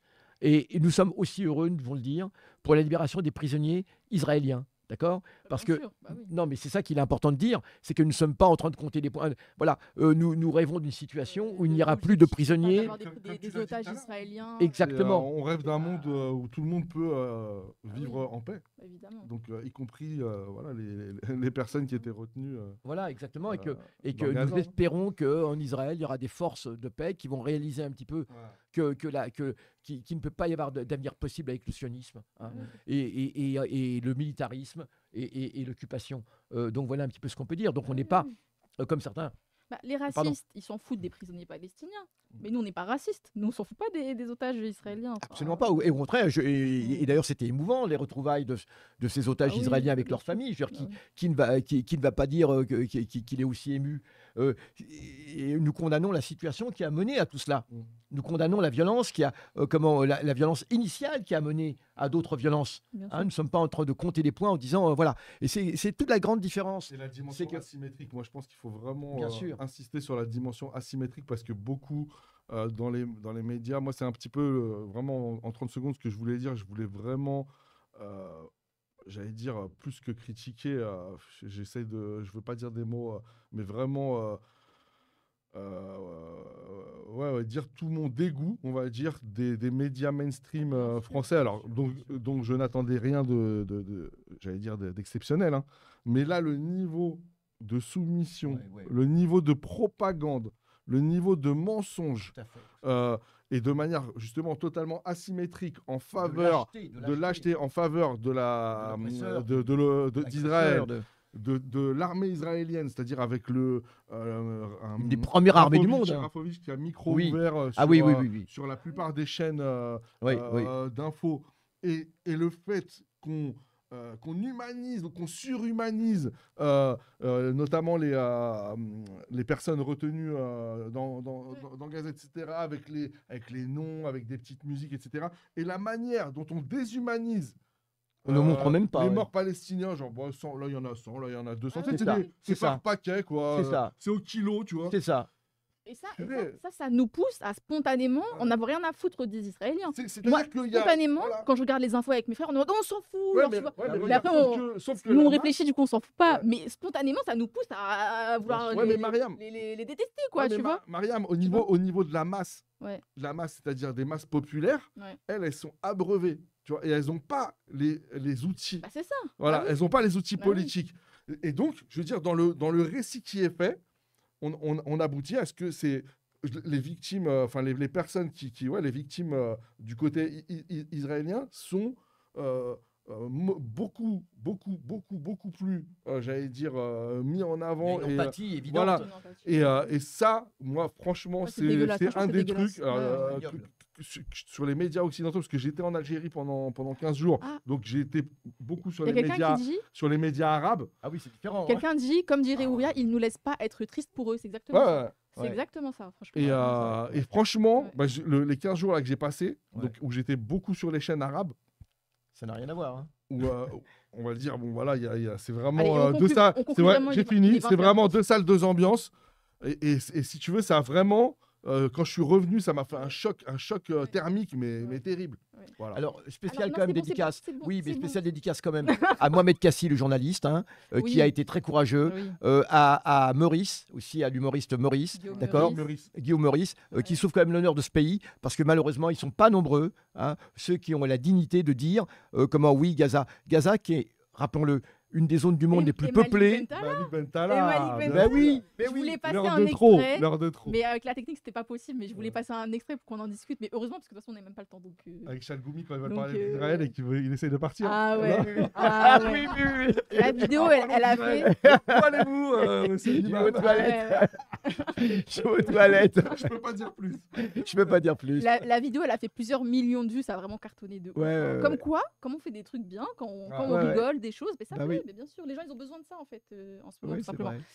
On Juste un- conclut sur la je Palestine. termine Non, juste. c'est bon. Non, Non, d'accord. Moi aussi, il aime la discipline. hein. c'est bon. Alors, Tu vois, je me plie à la discipline. Alors, on arrête de rigoler parce que là, on va parler des violences policières. Bon, la Palestine aussi, on arrête de rigoler, mais bon, on rigolait pour Malik Bentala. Voilà, Azadi, tu vas chercher nos invités. On fait la petite transition. Je crois qu'elles sont 3, donc ça va. Je pense que quelqu'un se rajoutera là-bas. Ouais. Et pour la petite transition, on refait la promo. Après, on peut. On refait. Et faites des dons aussi. Oui, oui. Un ordre de gros en lardon, coulisses. Youssef Boussouba doit changer de sujet. Voilà. Voilà. En coulisses, ils disent de la moula. Oui. Tata Zineb. Non, mais si on fait Tata Zineb, on a encore la C'est 1 qui, heure. Tata Ah, mais je dis Zineb. big up à Tata Big up à Zineb. Tata Zineb. Voilà. Voilà. Zineb El Razoui. Oh, Pour son. ah oui, son switch. Son switch. Son switch. Son switch mental. Alors, juste, je suis sur quelle caméra? Celle-ci ou celle-ci? Là-bas? Peu importe. Magnifique, ok. Alors, elles peuvent venir, oui, c'est bon. Hein. Ouais, ok. C'est qui l'acteur Mais ça va, tu vas bien. Alors, le magazine Nous. L'acteur Basset, qui sur- Comment on dit premier numéro? Premier numéro du magazine Nous. Numéro 1. Genre et Empire, l'impasse du progressisme. Il est disponible en vente en ligne, enfin, sur nous.qgdcolonial.fr. Ça coûte 10 €. On est déjà en rupture de stock, mais vous pouvez commander et vous serez livré dans les 3 semaines. Je Sans rappelle, réimpression, là. vous pouvez commander et vous serez livré dans les 3 semaines parce qu'on est déjà en train de réimprimer. Donc, vous achetez ce magazine qui coûte 10 €. Voilà. Ok. S'il vous plaît. Voilà. Pardon. Ouais. Alors. Alors là, c'était Genre et l'Empire. Le prochain numéro, ce sera Genre et moins pire. Hein. Ouais. On dit pas le prochain numéro, attention. Oh, pardon. Non, mais c'est bon, c'est pas ça. On dit pas le prochain numéro.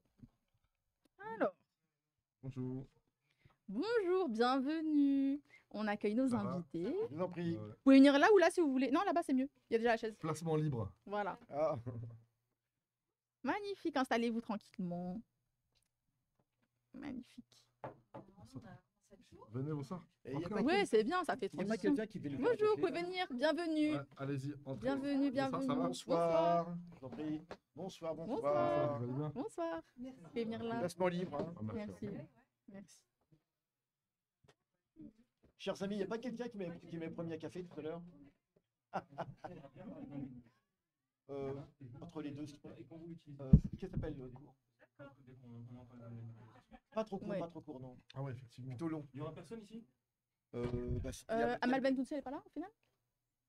Bon, bah on laisse la chaise au cas Si où. quelqu'un arrive, c'est La bien, chaise sinon, d'Amal. ouais. Ouais, la chaise des visiteurs. On laisse toujours une chaise libre dans les maisons avant, tu sais. Avec Ouais, une soupe c'est vrai. chaude. Ouais. Exactement. Voilà. Au cas Donc, où. merci à nos invités d'être là. Donc, en fait, nous, on vous a invités pour discuter de la mobilisation qu'il y a eu, en fait, par rapport à la libération du prisonnier, auteur du tir qui a tué Naël. Donc, c'était un rassemblement qui avait eu le dimanche 19 novembre, si je ne me trompe pas. Avant que j'introduise un peu, est-ce que vous pouvez vous présenter? Vous, d'où est-ce que vous parlez? Et après, je vous poserai des questions, quoi. Voilà. Je commence. Alors, Comme vous parlez bien voulez. dans les micros. Juste vous présenter rapidement, voilà, d'où vous Euh, parlez. Oui, alors moi je m'appelle Mornia Lapsi, j'habite à Nanterre Ouais. et je fais partie d'une coordination de plusieurs comités de défense des quartiers populaires et puis je suis une militante antiraciste des quartiers populaires. Magnifique. Bonsoir, je m'appelle Rachida Azoug. Donc ce soir, je représente la coordination nationale des 40 ans qui va célébrer les 40 ans de la marche. J'ai été en 83 initiatrice du collectif Jeunes avec d'autres copines qui avaient un peu provoqué la scission avec les antiracistes institutionnels et qui avaient tenté de donner à l'accueil des marcheurs un aspect plus singulier, plus en lien avec la réalité des quartiers, comme on le disait à l'époque. C'était quand En 83. Ah oui, à la marche, la Voilà. première en 83, Oui, oui, oui. décembre 83. Voilà, On va commémorer bientôt l'anniversaire. voilà.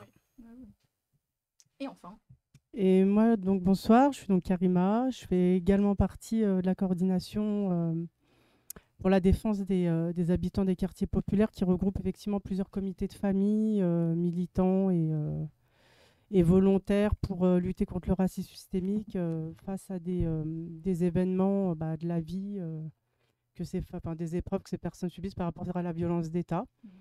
Et donc ancienne habitant de Nanterre, mais toujours avec de fortes attaches sur Nanterre. ok, d'accord. Alors pour revenir sur le rassemblement, vous avez participé à l'organisation de ce rassemblement? Ouais. Alors donc ce rassemblement, comme j'ai dit tout à l'heure, c'était pour dénoncer en fait la libération du policier. Donc en fait, il était en détention provisoire jusqu'ici. Donc là, voilà, depuis 4 mois en fait, depuis les événements. Et là, il reste mis en examen. Il reste mis en examen et sous contrôle judiciaire. Donc il n'a pas le droit de porter une arme, etc. Voilà, mais malgré tout, cette libération, pour vous, elle était inacceptable. Est-ce que vous pouvez revenir sur ça? Pourquoi vous êtes mobilisé contre ça? Et qu'est-ce que ça vous a fait d'apprendre cette libération, en fait? Peut-être est-ce que vous y attendiez ou pas forcément Tu veux Karima ou peut-être est-ce qu'on s'y attendait? Moi honnêtement, je m'y attendais un petit peu. D'abord parce que c'est pas commun. Je crois que c'était la première incarcération pour d'un policier qui faisait l'objet de ce dispositif. Et concrètement, le fait qu'il ait fait l'objet de cette détention provisoire, elle fait suite quand même aux mobilisations sociales qui ont eu lieu. Moi, j'appelle ça des mobilisations sociales, hein, les révoltes des jeunes qui ont eu lieu donc, en juillet. Après, je voyais bien que ces derniers temps, le rapport de force, pour être honnête, sur ce sujet-là, tendant à diminuer. Bah, de toute manière, au bout d'un moment, au bout parce que je crois que c'est la 3e ou 4e demande. J'ai un doute parce qu'à un moment, on nous disait 3e et au bout d'un moment, on nous a dit 4e demande de mise en liberté. C'était à prévoir oui, qu'il y ait un juge d'instruction qui décide de le relâcher dans la mesure où, sur en tout cas ce sujet-là en particulier, le rapport de force avait diminué. Après, l'enjeu, mais je laisserai peut-être Karima. Il y avait plusieurs choses. D'abord, il y avait l'écœurement, parce que c'est vrai que c'est super dur pour la famille de voir celui qui a tué son gamin, son unique gamin, être mis en liberté et en plus être millionnaire, parce que ça aussi, c'est un élément quand même, c'est un élément qui est hyper grave. C'est sûr que pour la maman, la famille, d'une manière générale, les amis, je ne sais plus qui avait dit un crachat. Moi, je trouve que c'est un véritable bras d'honneur. Clairement, c'est vexatoire. C'est d'une violence inouïe. Je crois que Mounia l'a dit, c'est comme si on lui avait tué son fils une deuxième fois. Dans la réalité, ce qu'il est important maintenant, peut-être, en tout cas moi je pense, hein, c'est d'une manière ou d'une autre, c'est de maintenir la pression pour que le jugement il ait lieu rapidement. C'est ça en réalité aujourd'hui l'enjeu. Et je laisserai peut-être Karima poursuivre sur... Peut-être compléter, oui, ce que Ben, vous a fait d'apprendre cette libération et pourquoi c'est important de vous mobiliser contre? La libération la libération. Alors, la libération de ce policier, en tout cas, oui, ça a été non entendable pour nous. Et nous, notre positionnement, ça a été de soutenir la maman face à son appel et à la colère qu'elle a exprimée.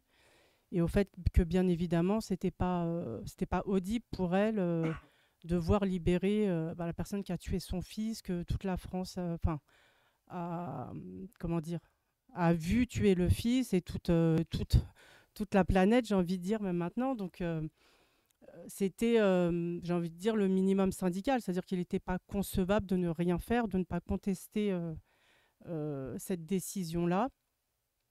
Et puis, bon, après, on a fait les choses voilà, hein, dans le quartier. On a essayé de réagir très, très rapidement pour que... en tout cas, la dénonciation de cette libération apparaisse quand même au grand jour et qu'on explique qu'à travers ça, c'est un permis de tuer qui est renvoyé à la face et aux esprits de tous les jeunes des quartiers populaires et de leurs mamans. C'est-à-dire qu'est-ce que ça signifie aujourd'hui de tuer un enfant à bout portant sur le vocable du refus d'obtempérer. Ça aussi, il faut analyser ce que veut dire un refus d'obtempérer. C'est-à-dire qu'on pose tout de suite le délit sur ce type de situation de contrôle sur ces jeunes-là. Et donc, voilà, après, je ne sais pas si j'ai répondu plus ou moins à la question, mais... Vous voulez compléter?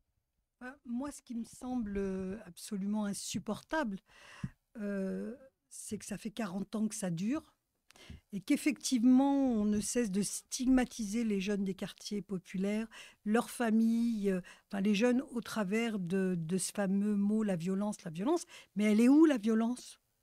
Moi, je veux bien, il y a 40 ans, on a marché avec le MAN, le mouvement d'alternatifs non violents, en répondant dans un contexte de grande violence sociétale, de chômage des jeunes massif, de violence policière, à une marche non violente qui va réunir 100 000 personnes à Paris en 83 pour que 40 ans après, effectivement, un policier puisse se permettre de tuer, que le cadre législatif autorise les policiers à dégainer comme ils l'entendent et que, en plus, ils deviennent millionnaires. C'est absolument insupportable. Moi, j'aimerais bien qu'on m'explique de quel côté est la violence.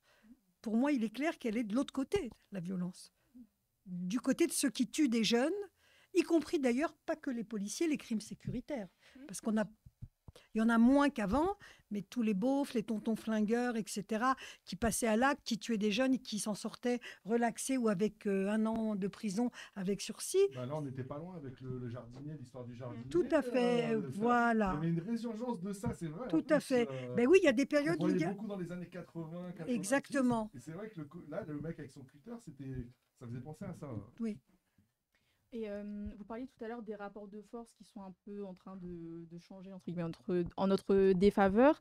Et ça m'a fait penser à la mobilisation, si vous vous souvenez, en juillet, des syndicats de police. Vous vous rappelez, il y avait eu une espèce de grève, entre guillemets. Parce que pour eux, voilà, Arrêt de c'était ça. maladie. Le code, je ne sais plus comment ils appellent ça, le code... il y a un code spécial pour dire qu'ils sont en grève sans être en grève, ou je ne sais plus quoi. Bon, bref.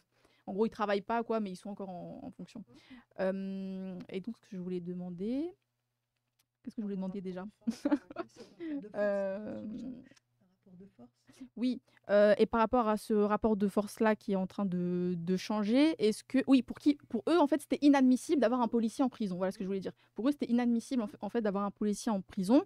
Est-ce que finalement, on ne se serait pas habitué à ce privilège policier, je ne sais pas si on pourrait appeler ça comme ça, mais au fait que, voilà, quand on est un policier, bah, on ne va pas en prison. On peut faire ce qu'on veut. C'est l'impunité policière, en fait, tout simplement. Est-ce que ça fait quoi, ça, pour vous?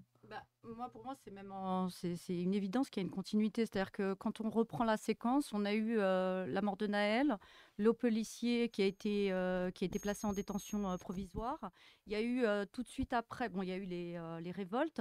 Et puis on a eu le Eddy, je crois, c'est ça, c'est son prénom, voilà, qui s'est fait tabasser par, alors je sais plus si c'est un gendarme, voilà, et il s'est fait c'était la BAC, donc il s'est fait massacrer une bonne partie de. Il s'est fait tabasser.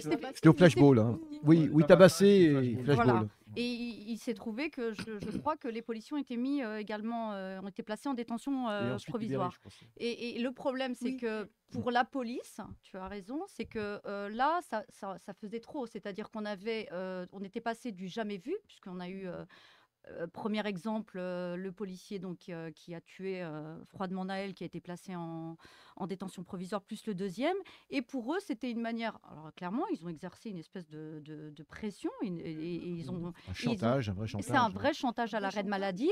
Et moi, je l'ai dit il n'y a pas longtemps d'ailleurs sur un autre plateau, mais ça faisait en plus, dans la même temporalité, on avait quand même le DGPN, donc le directeur général de la police nationale et mais voilà, et je crois que c'était Nunes, donc le préfet de région, enfin je ne sais jamais si on dit région Île-de-France, etc., mais qui avait eux demandé, préfet de police, le principe de l'impunité soit inscrit dans le marbre. C'est-à-dire que clairement, c'est ce qu'ils veulent. C'est-à-dire qu'ils ont senti à un moment donné... de légitime défense, notamment.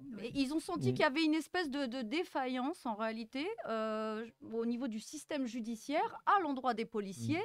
Et ils voulaient rectifier le tir en mettant un coup de pression. C'est le cas de le dire, c'est un mauvais ou un bon jeu de mots. En tout cas, ils voulaient rectifier le tir et ils ont demandé, encore une fois, d'une manière non équivoque, que soit inscrit dans le marbre le principe de non-impunité pour les policiers. Donc oui, d'impunité plutôt d'impunité, pardon, d'impunité pour les policiers et du coup pour les policiers. Et du coup, tu as raison, c'est totalement en continuité de toute ces pressions. Et puis surtout, ça montre quand même, moi en tout cas, c'est que, bon, pour ceux qui peut-être étaient encore naïfs sur comment dire, je ne trouve pas mon mot, la séparation des pouvoirs, bon, bah voilà, clairement, la justice, elle a clairement cédé à la pression. Alors, bien sûr. À la pression policière. Oui, des trucs intéressants sur la police et la justice aussi. C'est ce que je voulais dire, c'est que là, on se rend compte quand même d'une chose, c'est que oui, la pression s'exerce sur la justice.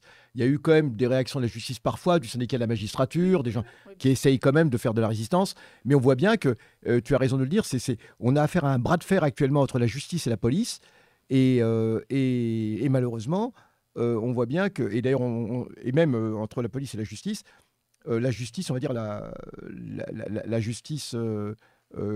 classique, mais la haute justice, comme le Conseil d'État, parce que c'est une chambre haute, malheureusement, elle décrète, elle arrête, sont des arrêts, elle arrête très souvent en faveur, malheureusement, des forces antidémocratiques, que ce soit la police, ou on l'a vu avec des tas d'arrêts je crois que c'est des arrêts qu'on dit, du Conseil d'État. Et ça, c'est extrêmement grave parce que cet enjeu dépasse le cas même des violences policières, bien sûr, ça les concerne directement, mais ça concerne vraiment tous les citoyens, c'est que les gens doivent prendre conscience qu'on est dans un processus de fascisation réel, ce ne sont pas des vains mots, ce n'est pas des mots en l'air. Comme tu le dis, pour ceux qui ont connu nous étions à l'arrivée de la marche à Paris en 83, justement, on était dans une période un petit peu euphorique, on était 100 000, etc., cette grande manif qui était prometteuse. Hein. Et là, on se rend compte que 40 ans après, à quel point les choses ont régressé terriblement. Et aujourd'hui, on en est à défendre des droits qui paraissent vraiment minimalistes. Qui paraissent vraiment, vraiment minimalistes. Quand il y a un crime avéré, comme dans le cas de ce pauvre Naël, qui est filmé, qui est documenté, parce que c'est une différence avec avant. Auparavant, on n'avait pas tout cela. Maintenant, tout est absolument documenté, tout est filmé, on a des preuves. Bien, on a un policier qui sort au bout de 5 mois, comme ça. Un événement qui a fait de la une au plan international. Et donc c'est extrêmement grave. Et on a cette justice aujourd'hui. Donc ce qui se passe actuellement, les coups que nous prenons, que prennent pour commencer les familles, la famille de Naël et les autres, ce sont aussi des coups que prend la justice et que nous prenons tous en tant que citoyens ici. Il faut bien comprendre cela, c'est que notre sort est lié à ce niveau. Hein.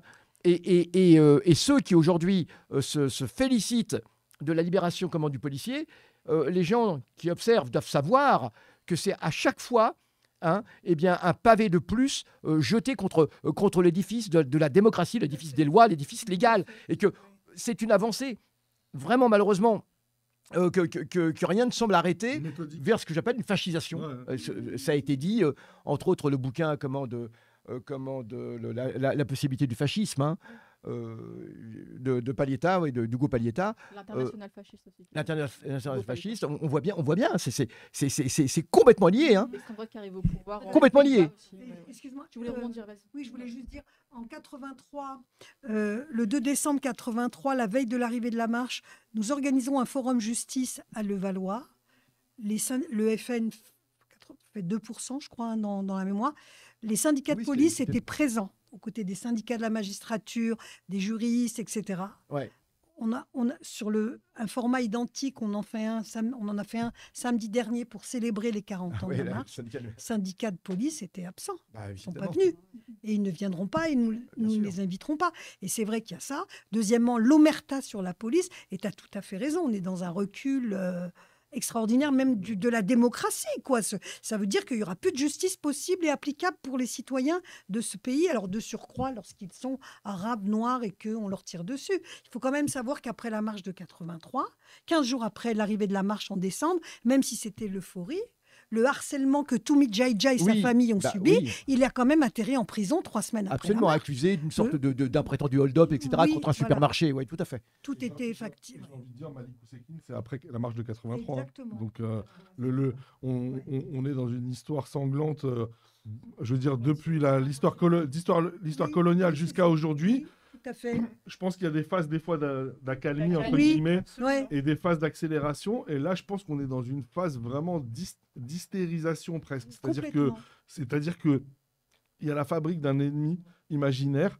Et du coup, ça va faciliter le passage à l'acte d'un certain nombre de personnes. Et puis, quand ces personnes sont policiers armés, ça donne malheureusement des drames comme celui de Naël. Quoi. Rien qu'au niveau du nombre, et merci Samson. Du nombre de personnes tuées par la police suite à un refus d'obtempérer, en France, on est voilà. Sur 2023, on est sur 17-18. Je crois qu'on a, le record en Europe ou un truc comme ça. C'est quand même assez grave. Exactement. Tu voulais rebondir? Oui, je vais rebondir un petit peu sur les observations des uns et des autres. Moi, je suis d'accord avec toi sur le fait qu'effectivement, depuis toutes ces années, ces 40 dernières années, si on peut évaluer à partir de 83 ou des années 70, voire 60, il y a des périodes d'accalmie. Et les périodes d'accalmie, elles se font aussi par rapport au rapport de force. Des organisations créées. Donc, il y a eu effectivement la portée politique de la marche. Ça peut se discuter, mais moi, je considère qu'elle est réelle.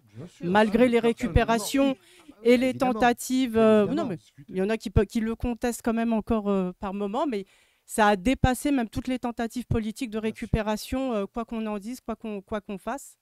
Il y a eu des séquences ensuite avec le comité contre la double peine, il y a eu le MIB, et on observe effectivement dans ces séquences-là, moi, je n'ai pas les chiffres, mais d'observation comme ça, on observe quand même qu'il y a eu des reculs.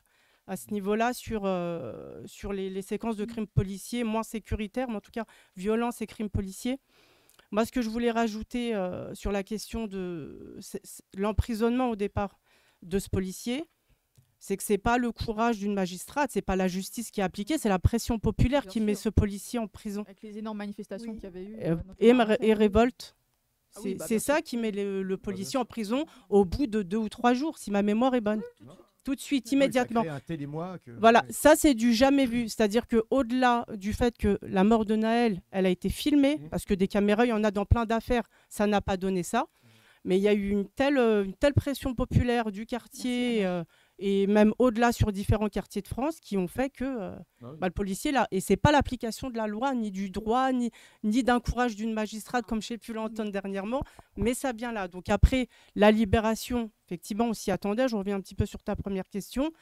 La période à laquelle la libération elle se fait, c'est pas le fruit du hasard. On est dans des séquences aussi particulières, donc on peut se poser aussi les questions stratégiquement aussi des institutions de l'État. Pourquoi c'est maintenant? Après, voilà, on n'est pas dans les petits mouchoirs, mais on peut effectivement, il y a toute une série de questions qu'on peut se poser. Pourquoi ça tombe maintenant, pas 4 mois, 4-6 mois, en sachant que sur d'autres histoires également de crimes sécuritaires dont on connaît justice pour Mahamadou, donc à Sétou, c'est pareil. Donc ça s'assimile plus par contre à un crime sécuritaire, mais bon, en juillet, 6 mois après, libération aussi de la personne qui a tué son frère. C'est ce que je veux dire. Et le rapport de force, je voulais juste rajouter, excusez-moi, effectivement, le rapport de force créé dans le contexte de la tragédie qui a donné lieu à la mort de Naël a permis 3 semaines, peut-être 1 mois après à peine le décès de Naël, à soi-disant un magistrat indépendant qui est nommé pour traiter de l'affaire du frère de Djenaba, un adulte d'origine africaine décédé en prison, en maison d'arrêt. Alors là, on est en plus dans le bas du socle, parce que se faire buter en maison d'arrêt, il y a peu de chances pour que la famille pataugeait depuis près de 2 ans. Que la famille connaisse la vérité, quoi. Et là, comme par hasard, dans la logique du rapport de force, en juillet, un magistrat indépendant est nommé. C'est bien le rapport de force qui fait que... Bien sûr, c'est évident. Samir, t'avais une question? Non, mais je voulais juste faire une toute petite remarque, parce que c'était par rapport à ce que tu disais sur le rapport de force. C'est qu'au moment des... ce qu'on a appelé les émeutes, d'autres les révoltes, etc., peu importe. Hein, mais en tout cas, moi j'appelais ça les émeutes, mais de manière pas du tout négative. C'était... Ouais, pardon, excusez-moi. Certains disaient qu'elles n'avaient pas de valeur politique. Bah, je pense que tu viens de faire la démonstration qu'elles étaient éminemment politiques. Après, avec des modalités et des codes qui n'appartiennent qu'à ceux qui y ont participé, et il appartient à personne d'autre de discuter ces modalités. Mais un fait, c'est que effectivement, ça a permis l'incarcération du policier. Et vous noterez aussi que depuis Naël, parce qu'il y avait quand même une accélération assez flippante, justement, du nombre de refus d'obtempérer qui dégénéraient en fusillade, etc. Et je veux dire, force est de constater qu'il y a eu quand même un ralentissement. Donc que ce rapport de force a permis aussi, peut-être, aux politiques de reprendre la main, parce qu'il y avait peut-être aussi une forme d'anarchie policière, de reprendre la main et de dire maintenant vous allez tous vous calmer, parce que sinon vous allez nous mettre le pays à feu et à sang. Exactement. Donc là vous allez pose ton gun, comme dirait l'autre, avant qu'il y ait mal donne. Mais je crois que c'est ça en fait, c'est qu'à chaque fois qu'il y a une histoire comme cela, ensuite ça redescend, on leur dit bon là faut se calmer un petit peu, et en fonction, c'est sans arrêt ce rapport de force qui est établi, et tu as raison de le dire, de rappeler dans les années 90 tout ce que le MIB a fait, notamment à Mantes-la-Jolie, à l'époque on avait suivi un petit peu ça à l'époque de la mort, de l'homicide de Youssef Caïf, etc. à Mantes-la-Jolie, avec que vaut la vie de Youssef, je rappelle toujours de... Et on avait voilà, et donc oui, ça vaut pas grand chose la vie de Youssef, hein, je sais bien, je m'appelle Youssef, c'est pour ça. Et comment donc la maman, c'était elle qui avait comment dire tout de suite qualifié et parlé de permis de tuer à la sortie du procès. C'est elle qui a dit on vient de donner un permis de tuer pour nos enfants, quoi. Exactement. Donc toutes ces histoires sont là, et ces rapports de force avec ce qu'on avait appelé les folles de la place Vendôme, sur des maires, hein, exactement. Qui avait initié cette sur le modèle des Occupation. folles de la place De la- comment, au Chili, en Argentine. Pinochet, Ouais, un peu en Argentine. Donc on voit, toutes ces mobilisations ont été extrêmement importantes et avaient permis à un moment de recadrer les choses, enfin en tout cas de remettre les droits. Voilà, les droits il n'y a aucun droit qui est acquis. Aucun droit qui est acquis, seule la lutte paye. Et ça, c'est la chose d'un bout à l'autre de la planète, hein, que ce soit ici ou en Palestine, c'est pareil. Hein. C'est seule la lutte paye. Et il n'y a aucun droit qui est définitif. Et alors, parce qu'on a vécu longtemps sur nos lauriers en se disant, bah voilà, c'est acquis maintenant, il n'y a pas de souci, on vit en démocratie. Mais non. Et tant qu'effectivement, on n'a pas de véritable gouvernement qui met en application le droit et la justice, eh bien, ce sera ainsi. Il faudra sans arrêt lutter, que ce soit au travail, que ce soit dans les syndicats ou que ce soit par rapport aux violences policières. Mais en tout cas, ce que je veux dire, c'est que là, ce qui s'est passé, la mobilisation pour Naël, et vous avez raison de le dire, elle a été extrêmement, extrêmement importante. On en a parlé dans le monde entier. Hein, je veux dire, il y a eu des échos dans le monde entier de cette mobilisation. Hein, et c'est évident que cela a dû faire aussi, parce qu'ils n'aiment pas beaucoup quand les choses sont internationalisées en France, hein, comme dans n'importe quel pays. Hein, on n'aime pas beaucoup. Et le fait que cette affaire de Naël a été quand même très, très médiatisée au plan international, c'est ce qui a fait sans doute peut-être que ça a calmé un petit peu certaines ardeurs. Mais il faut savoir une chose, c'est que à la première, ça va reprendre. Voilà, on est... Alors, la question que je voulais poser, c'est concernant cette mobilisation collective. Est-ce qu'il y a une action collective qui est avec d'autres cas, est-ce qu'il y a une tentative de constitution de relais avec d'autres familles ou qui connaissent des situations similaires, parce que on sait que c'est... Mais c'est compliqué, je pense. Non, je sais bien. Sensible, ça. Et je le sais bien, parce que nous-mêmes avons fait partie de... C'est pour ça que c'est un petit peu la question. Non, oui, je la pose de façon naïve parce qu'on sait que seule la lutte paie et la lutte collective paye encore plus. Oui, moi, je donc, veux bien réagir sur ce que tu disais tout à l'heure sur le recul en matière de droit et le fait qu'on a atteint un niveau de mesures liberticides ces dernières années, justement parce que et c'est là où moi je pense qu'il faut globaliser et généraliser le rapport de force et pas rester uniquement sur les violences policières, sur les jeunes des quartiers. Je veux dire, si on prend les séquences dans l'histoire, et tu as raison d'alerter les gens qui nous écoutent, si on laisse passer justement la violence opérée sur les jeunes des quartiers populaires, si on laisse passer sans s'emparer du sujet, eh bien, on assiste à ce qu'on a vu ces 2 dernières années, la répression des militants politiques, des militants syndicaux, la répression des altermondialistes. Et en fait, c'est ça que les gens n'ont pas compris d'une manière générale. Ils l'ont peut-être un peu compris en juin, juillet, mais en réalité, si on veut faire reculer la machine de guerre qui est en face de nous, c'est qu'il faut qu'on globalise, en fait. C'est que les violences policières, à l'endroit des jeunes des quartiers populaires, elle s'intègre dans un processus politique qui est beaucoup plus offensif que les jeunes des quartiers populaires. Et en fait, c'est ça l'enjeu, et c'est ça qu'on doit faire entendre à tous les gens qui nous entendent, aux organisations syndicales, aux organisations politiques, que si on laisse la police, si on laisse la justice entamer les droits les plus fondamentaux des jeunes des quartiers populaires sans rien dire, eh bien, ça grignote. C'est ça la fascisation, ça grignotera partout. Et c'est ce à quoi on a assisté ces derniers temps. Donc l'enjeu là, sur des retraites avec tout cela. voilà, bien sûr. ça a commencé avec enfin en tout Avec cas, les ils gilets s'en jaunes. sont aperçus. Ah oui, bien Je sûr. veux dire, les gens Oui. ont Le les niveau gens ont de violence constaté la incroyable violence contre les gilets policière. jaunes a été- Oui, mais je veux dire, il y a une conscientisation de la Oui. violence policière Avec, au moment des gilets jaunes. alors qu'il existait déjà. Alors qu'elle existe bien depuis, sûr. tu as raison, pas Ah oui, 40 ans. dans les ça quartiers existe, depuis toujours. et oui. ça existe depuis que les Bah oui. immigrés sont en France. Depuis la Donc, police, on depuis a la co- création de la police. depuis même la création de la police. Cette Une police anti-noire, une républicaine, police Ouais. La police anti-arabe, une républicaine police... porte bien son nom, évidemment. c'est-à-dire qu'elle est là Pigiste. pour maintenir l'autorité d'un système. Mais bien C'est- sûr. c'est- Et du coup, là, C'est son ADN. La création de C'est la son police ADN. nationale sous Vichy. Hein. c'est sous Vichy, Vichy, oui, voilà. bien sûr. La police. Et l'enjeu, alors moi, juste pour terminer sur ce que sur le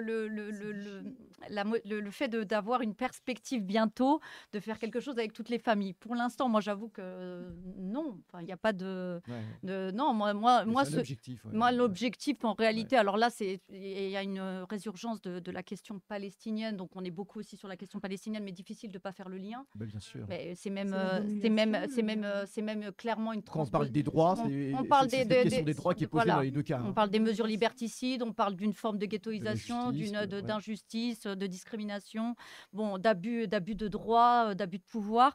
Mais du coup, l'enjeu, il est là, dans cette séquence-là, en réalité, c'est de massifier et d'aller chercher tous les gens qui font l'objet de ces abus de droit pour faire un mouvement important. Mais on n'y est pas encore. Alors, ça ne veut pas dire qu'on n'y travaille pas, mais on n'y est pas encore.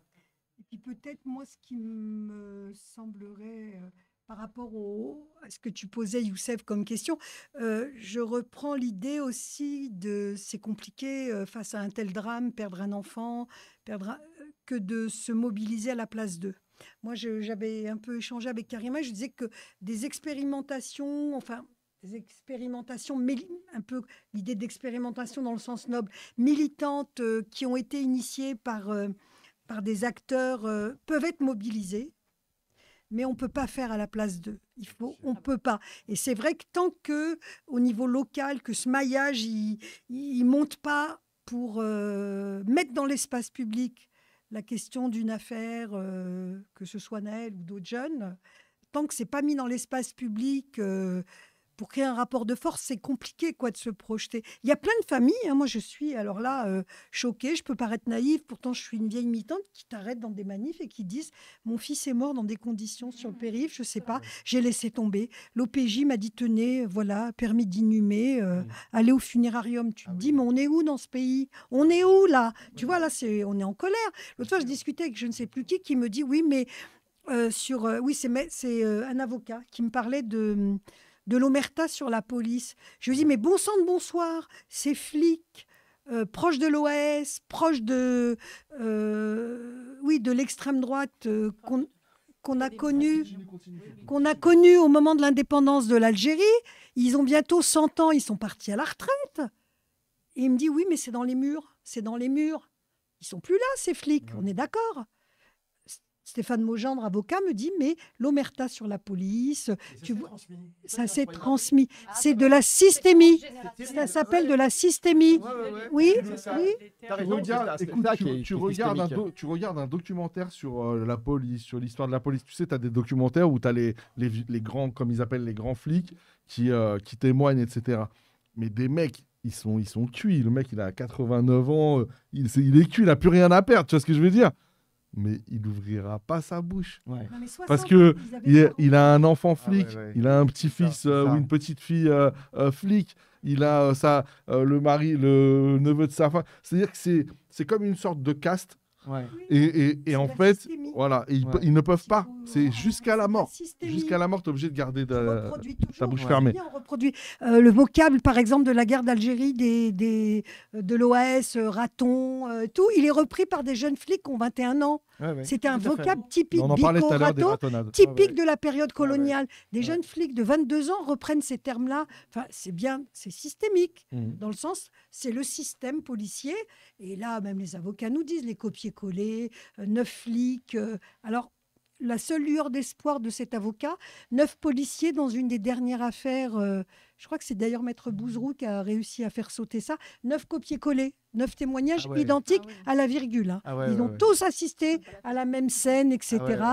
Et je crois que c'est Maître Bouzrou qui a fait sauter ça.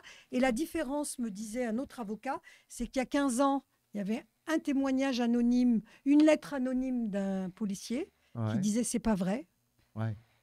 Je dis que c'est pas vrai. Maintenant, ils sont 3-4 à écrire de façon anonyme. Progrès. Mais quand même, on est loin, quoi. On est loin. Oui, non mais ça veut dire que c'est l'omerta sur la police. Les rebords de conscience, il n'y en a pas beaucoup. Hein. Non. Excuse-moi, j'avais un petit truc à vous demander. Vous êtes en contact avec la maman de Naël? Ouais. Et j'avais envie de dire, voilà, un petit peu comment elle va. Est-ce qu'elle, je ne dirais pas comment elle va, mais par rapport à l'histoire, à l'affaire, est-ce qu'elle arrive à se mobiliser, à s'organiser pour pouvoir justement défendre la mémoire et la justice, enfin demander la justice, quoi. Est-ce que c'est quelque chose qui qu'elle arrive à faire, ou est-ce que c'est compliqué? Même d'en parler, peut-être, je sais pas. En fait, moi j'avoue que je trouve que en tant que lambda, c'est très compliqué d'être dans des collectifs de soutien de familles de victimes. Honnêtement, d'abord parce que ça touche quand même, ça touche non, mais ça touche la mort en plus. Du coup, on a tendance à oublier, mais la mère de Naël, elle a perdu son fils il y a à peine, c'est très récent. Et par ailleurs, par rapport à certaines autres affaires, tu as raison, elle était sous le feu des projecteurs, mais d'une manière incroyable, avec toute la séquence que très peu de gens s'y sont finalement intéressés, mais toute la séquence où elle a pris connaissance de toutes les critiques, les paroles violentes qui ont été dites à son endroit. C'est-à-dire que c'est toute mais bien sûr, mais c'est toute cette période-là en fait où plus personne ne s'intéressait trop à l'histoire ni à elle, mais elle, du coup, elle prenait connaissance de tout ça. Donc nous, quand on la revoit, on a affaire à quelqu'un, évidemment, qui est à la fois qui a perdu son fils. Donc c'est horrible. Enfin voilà, moi je peux même pas le caractériser autrement. Mais en plus, en tout cas la dernière fois qu'on l'a vu, avec le sentiment que comme la justice l'a relâchée, elle peut rien en attendre finalement aujourd'hui. Donc c'est vrai que l'enjeu, je pense, pour nous, ça a été de lui dire non, c'est pas terminé, puisque le vrai procès, il va à un moment donné avoir lieu. Et puis pour son avocat aussi, ça va être aussi de sécuriser et de l'informer aussi sur ce que c'est, ce qui peut se passer, sur la lenteur de la machine judiciaire. Voilà, tout ça, j'ai envie de dire, c'est l'enjeu. Et sinon, la difficulté, c'est difficile de construire du collectif autour des familles de victimes. Mais en tout cas, nous, on essaye, quand elle nous demande, d'être à ses côtés et d'être sur le sujet. Mais ce n'est pas si simple. Voilà. Mais du coup, là, plein de points d'interrogation et beaucoup d'incertitudes. Alors juste, on a accueilli Yazid sur le plateau parce qu'il va présenter un film qu'il a vu. Donc c'est le film qui est en salle actuellement sur les violences policières. Oui. Je présente juste. T'inquiète.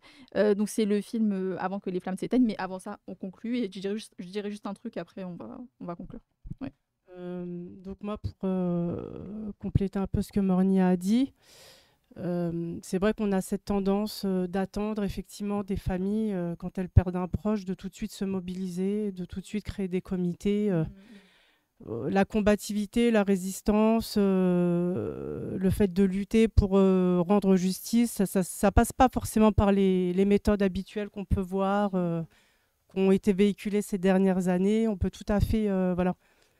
Il y a des combats silencieux, il y a des combats ponctuels, en tout cas des expressions, voilà, ça passe par là. Les familles, elles ne sont pas militantes professionnelles. On peut avoir, on peut avoir des réflexes. Par moment, il y a des soutiens au niveau du quartier, de la famille, etc. Je pense qu'au niveau de cette structuration, il ne faut pas avoir d'exigence. Moi, ce que je peux dire aujourd'hui, c'est ce qu'on s'est dit aussi entre nous. L'affaire de Naël, elle dépasse la famille, elle dépasse Nanterre, elle dépasse tout ça. C'est l'affaire de tous aujourd'hui, Naël. Je pense que ce qu'il faut retenir aujourd'hui par rapport à ça, c'est que voilà, c'est devenu le symbole, pour moi, la date d'aujourd'hui, des violences policières, comme il y en a eu d'autres les années précédentes. Et je pense que le combat aujourd'hui sur la question des violences policières, le racisme systémique, il fait partie d'un des leviers, Naël, malheureusement, par sa perte. Mais on espère qu'en tout cas, les choses continueront à avancer. Nous, de toute façon, au niveau de la famille, de Mounia, on sera toujours à ses côtés, on sera toujours de bons conseils en tout cas, et on sera toujours présent aux sollicitations, que ce soit pour son combat à elle ou celui des autres familles, quoi. Et si elle regarde le live, je ne sais pas si elle regarde ou si elle le reverra, on fait doigt pour elle, et qu'Allah apaise son chagrin. Voilà, qu'Allah apaise son chagrin. Oui. Ça, et surtout, moi, j'aimerais vous féliciter, et j'aimerais féliciter toutes les femmes comme vous, enfin les femmes, les hommes aussi. Hein. Mais dans la durée, on n'est plus... Mais vous savez, je vais vous dire une chose, j'ai remarqué, pas uniquement dans la violence policière, pour la Palestine également. Et depuis le temps, depuis 40 ans, je me suis rendu compte, on en parlait l'autre jour, mais pour la Palestine également, les femmes sont vraiment toujours à l'avant-garde. On le dit souvent, lorsque les luttes sont prises en charge par les femmes, et ça a été dit déjà depuis très très longtemps, depuis la révolution d'octobre en Russie, c'était quelque chose, c'était un fait saillant. Donc voilà, surtout donc mesdames, vraiment félicitations, parce que c'est pas évident, parce que Tu l'as dit tout à l'heure, des fois ça arrive, ça nous tombe dessus, et puis on n'ose rien faire. On dit bon bah voilà, c'est la Halep, bon comment voilà, on peut rien faire, donc c'est comme ça, c'est le destin et tout et tout. Et heureusement qu'il y a des gens qui disent que voilà, qui disent non, ça ne suffit pas. Il faut quand même qu'il y ait une justice ici-bas sur terre. On est quand même aussi pour cela, et qui prennent le taureau par les cornes, et qui luttent. Comme vous le faites, comme d'autres mamans le font. Et ça, c'est quand même extraordinaire, parce que c'est un exemple à chaque fois. C'est cet exemple qu'il faut diffuser, ne jamais laisser les choses se faire, ne jamais se résigner. Nous haïssons les résignés, comme on dit. Nous haïssons les résignés. Oui, non, mais juste pour dire que moi, j'ai envie de dire, on est tous Mounia de toute façon par rapport à ça. Faut pas oublier sa grand-mère. La grand-mère de Naël, qui est une grande femme aussi, et que c'est elle, tout de suite, mettre la première marche, qui ont eu l'idée de la lancer. Oui. Donc vraiment, voilà. Après, émotionnellement, pour un tas de choses, les familles, elles peuvent pas porter. On perd un enfant, c'est très compliqué. Mais en tout cas, les initiatives de départ, elles sont lancées par la grand-mère, la maman, la famille. Ça, faut pas l'oublier. On n'est pas les sauveurs, mais on s'est toujours mis derrière, en tout cas, les personnes et les familles pour... pallier là où y a plus de difficultés effectivement à faire des choses, mais en tout cas voilà, ça reste quand même la famille qui a été à l'avant-garde de sa cause, malgré tout, faut le dire quand même. Merci à toutes les trois. Franchement, merci de votre présence, c'était vraiment super. Et juste, on va terminer cette émission avec une petite chronique ciné. Donc Yazid, comment tu vas déjà? Ça va très bien, merci. Va, est-ce que le micro fonctionne déjà? Ouais. Ouais, impeccable. Donc, j'ai un ami à la technique. Donc, le film que tu vas présenter, ça s'appelle Avant que les flammes s'éteignent. Il n'a pas beaucoup fait parler, mine de rien. Oui. Il a été réalisé par Mehdi Fikri et il est en salle actuellement. Et Le Point, je regardais un peu tout à l'heure, Le Point l'a qualifié de film de propagande avec une logique complotiste. Oui. Donc, c'est un film sur les violences policières. Alors, c'est ça. Qu'est-ce que tu en as pensé, toi? C'est ça le problème. Donc, petit topo sur le film. Donc, il est sorti le 15 novembre. Donc, il est en effet sur les violences policières. Donc, le scénario, ça raconte le parcours de Malika et de sa famille, dont le jeune frère Karim est décédé suite à une intervention policière. Donc, un scénario qu'on a vu plusieurs fois. Et donc, le film va raconter tout le processus de la famille, processus judiciaire, processus médiatique, pour médiatiser et pour parler de l'affaire devant la justice. Donc, l'intérêt du film que j'ai trouvé, c'était qu'il démontre plutôt bien les différentes étapes et les différentes machines qui s'enclenchent dès qu'il y a ce genre d'affaires, en fait. Donc, on pourrait parler de la machine très bien huilée, de la machine judiciaire, qui se met en place très vite. Donc déjà, la machine policière qui empêche l'accès au corps et l'accès à l'hôpital aux familles. On a les avocats qui très vite pensent que le cas est perdu et bâclent l'affaire. Par exemple, ils préviennent pas, dans le film on le voit bien, ils préviennent pas que si le corps est remis à la famille, en fait, il peut pas faire de contre-expertise. Et je pense que vous en avez parlé tout à l'heure. Donc en fait, ils montrent très bien aussi l'autre machine qui est la machine médiatique. Donc tout de suite, les journaux ont parlé des antécédents du jeune garçon qui était drogué. Voilà. La version policière. Exactement. Le procureur qui reprend la version. Exactement. Dans le film Maliko Sekin, c'était bien montré ça. Ouais, voilà. Et donc franchement, c'est un bon film qui vous montre tous les processus par lesquels va passer une famille qui veut pas se résigner du coup, mais aller devant les tribunaux et porter. Et ça montre aussi les contradictions dans lesquelles ça met certaines familles, parce que les contradictions économiques, parce que du coup vous devez abandonner votre travail, etc. etc. Donc voilà, ce film-là a très bien montré tout ça. Et juste pour conclure, c'était très rapide, le film est en train de subir, comme avait subi Tirailleurs, un raid de trolls, de fascistes, de droitards sur Internet, qui donc là, il est très vite baissé dans les notes hallucinées, et c'est plutôt important pour un film. Est-ce que ça a des effets sur le fait que le film va plus être en salle, par exemple? C'est possible. De toute façon, si les entrées baissent, il sera plus distribué. Donc il faut aller mettre des 5 étoiles. C'est ça. Même si on n'a pas vu le film, voilà. c'est ça. Si vous avez envie de soutenir des camarades, vous pouvez mettre un petit 5 étoiles, bien ça sûr. fait plaisir. Et est-ce que tu aurais une critique à faire sur le film, toi, personnellement? Qu'est-ce que alors, pensé? Parce que je sais que tu as un fan de cinéma, oui. Alors, moi, je dirais que même si ça atteint pas le niveau de radicalité qu'on voudrait, ouais. parce qu'ils sont quand même dans le système de production du cinéma français, ils peuvent pas nous sortir. Voilà. Donc, ils font avec ce qu'ils peuvent, et je trouve qu'il a quand même bien montré de manière un peu documentaire les différentes étapes. Et donc, je trouve que c'est quand même comment on appelle ça, une initiative, merci, initiative. à encourager. Voilà. Ok. Et peut-être dernière question. Pour le public lambda, genre moi, j'ai envie de comparer aux autres films sur les violences policières, genre Les Misérables ou le film Ouais. sur Malik Oussekine. Est-ce que ça, je sais pas si tu les as vus, est-ce que ça y ressemble, est-ce que c'est alors, la même gamme ou est-ce que c'est différent? C'est moins, c'est plus posé que Les Ouais. Misérables par exemple. Donc c'est vraiment. C'est bon, Youssef. Youssef aime pas Les D'ailleurs, le Misérables. prochain film de Nadji sort bientôt aussi. Ouais, je ouais. vais être- Ouais, j'ai hâte. Je hein, vois qu'on ouais. fait du jeunisme mais qu'on ne cite pas La haine de Mathieu Kassovitz. Ah bien sûr. J'ai 23 ans. C'est bon. Merci. Et non ouais, du coup c'est un film plus posé. C'est limite un documentaire fiction quoi. Ouais. Sur comment, c'est quoi le parcours d'une famille qui veut pas laisser tomber face à la justice, face à la police, etc. Ok, Voilà. bah force à eux. Hein. Ceux qui peuvent aller le voir, allez le voir ou faire votre propre avis. Dommage qu'Amal Bentounsi n'est pas là, Oui, qui, bah oui, qui oui, devait oui. être là ce soir, Oui, parce bien qu'elle nous aurait sûr. parlé, parce que son affaire a été aussi quelque Ah bah chose oui, oui, oui. d'assez incroyable au niveau de ne pas laisser tomber, au niveau de opiniâtreté, Bien sûr, etc. hein. Un des seuls C'était- policiers, c'était un exemple. des seuls policiers condamnés. Ah oui, oui, Euh, bien sûr, qui a été condamné quand même, hein, rappelons-le. Je dis un des seuls parce qu'il y a eu aussi dans l'affaire Amadou Koumé une Ouais. condamnation également et on espère dans l'affaire Donc voilà. Nordine et Méride qu'il y en aura une. Ouais, bien sûr. Nordine Inch'Allah. aussi, oui, oui, oui. Inch'Allah. Nordine, si tu regardes, Oui. Donc Y a rien pour qui conclure bouge, frérot. vite fait, même si La c'est petite conclusion de Yazid, on écoute Yazid. donc même si ces productions n'atteignent pas le niveau de radicalité auquel vous Ouais. voudriez, je pense que c'est toujours des initiatives à soutenir et qu'il faut surtout pas hésiter, même à, comme a dit Faire son Samir. propre avis. Hein, tout Voilà, simplement. allez-y, Ah, bah, vous moi, verrez j'y vais, bien. là. Et puis l'intention est bonne de toute façon. c'est comment le Voilà. titre du film? Avant que Qu'est-ce les que flammes ça veut dire s'éteignent, sorti le 15 J'ai novembre. kiffé. Merci Samir. Je joue mon avis. J'ai kiffé. Voilà. Mais dis, Euh, quoi? Ah. J'ai dit un truc pas bien? Non, tout. Ah d'accord. Ah oui, bah d'accord. Alors, donc il n'y a pas de pause entre les émissions. Merci. Là, on a un peu grignoté sur l'autre émission. Quoi? Bon, on verra, c'est pas mon La problème technique après. censure. Yazid, ce sera ton problème. C'est l'autre Yazid là. Là, il se débrouille. Alors, la petite promotion. Donc, il y a eu beaucoup de ventes pendant l'émission, donc c'est cool. Ça veut dire que ça fonctionne, donc on va continuer. Achetez. Alors, le magazine, le premier numéro de la revue Nous. Donc, c'est notre revue, PDH, Parole d'honneur, etc. Plus haut, voilà, magnifique. Là, c'est bon?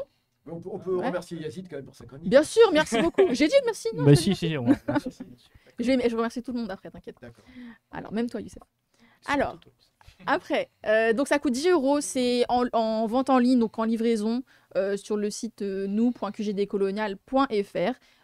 On était en rupture de stock, mais on lance la réimpression. De ce fait, c'est disponible. Vous pouvez toujours commander, ce sera livré dans les 3 semaines, on va dire.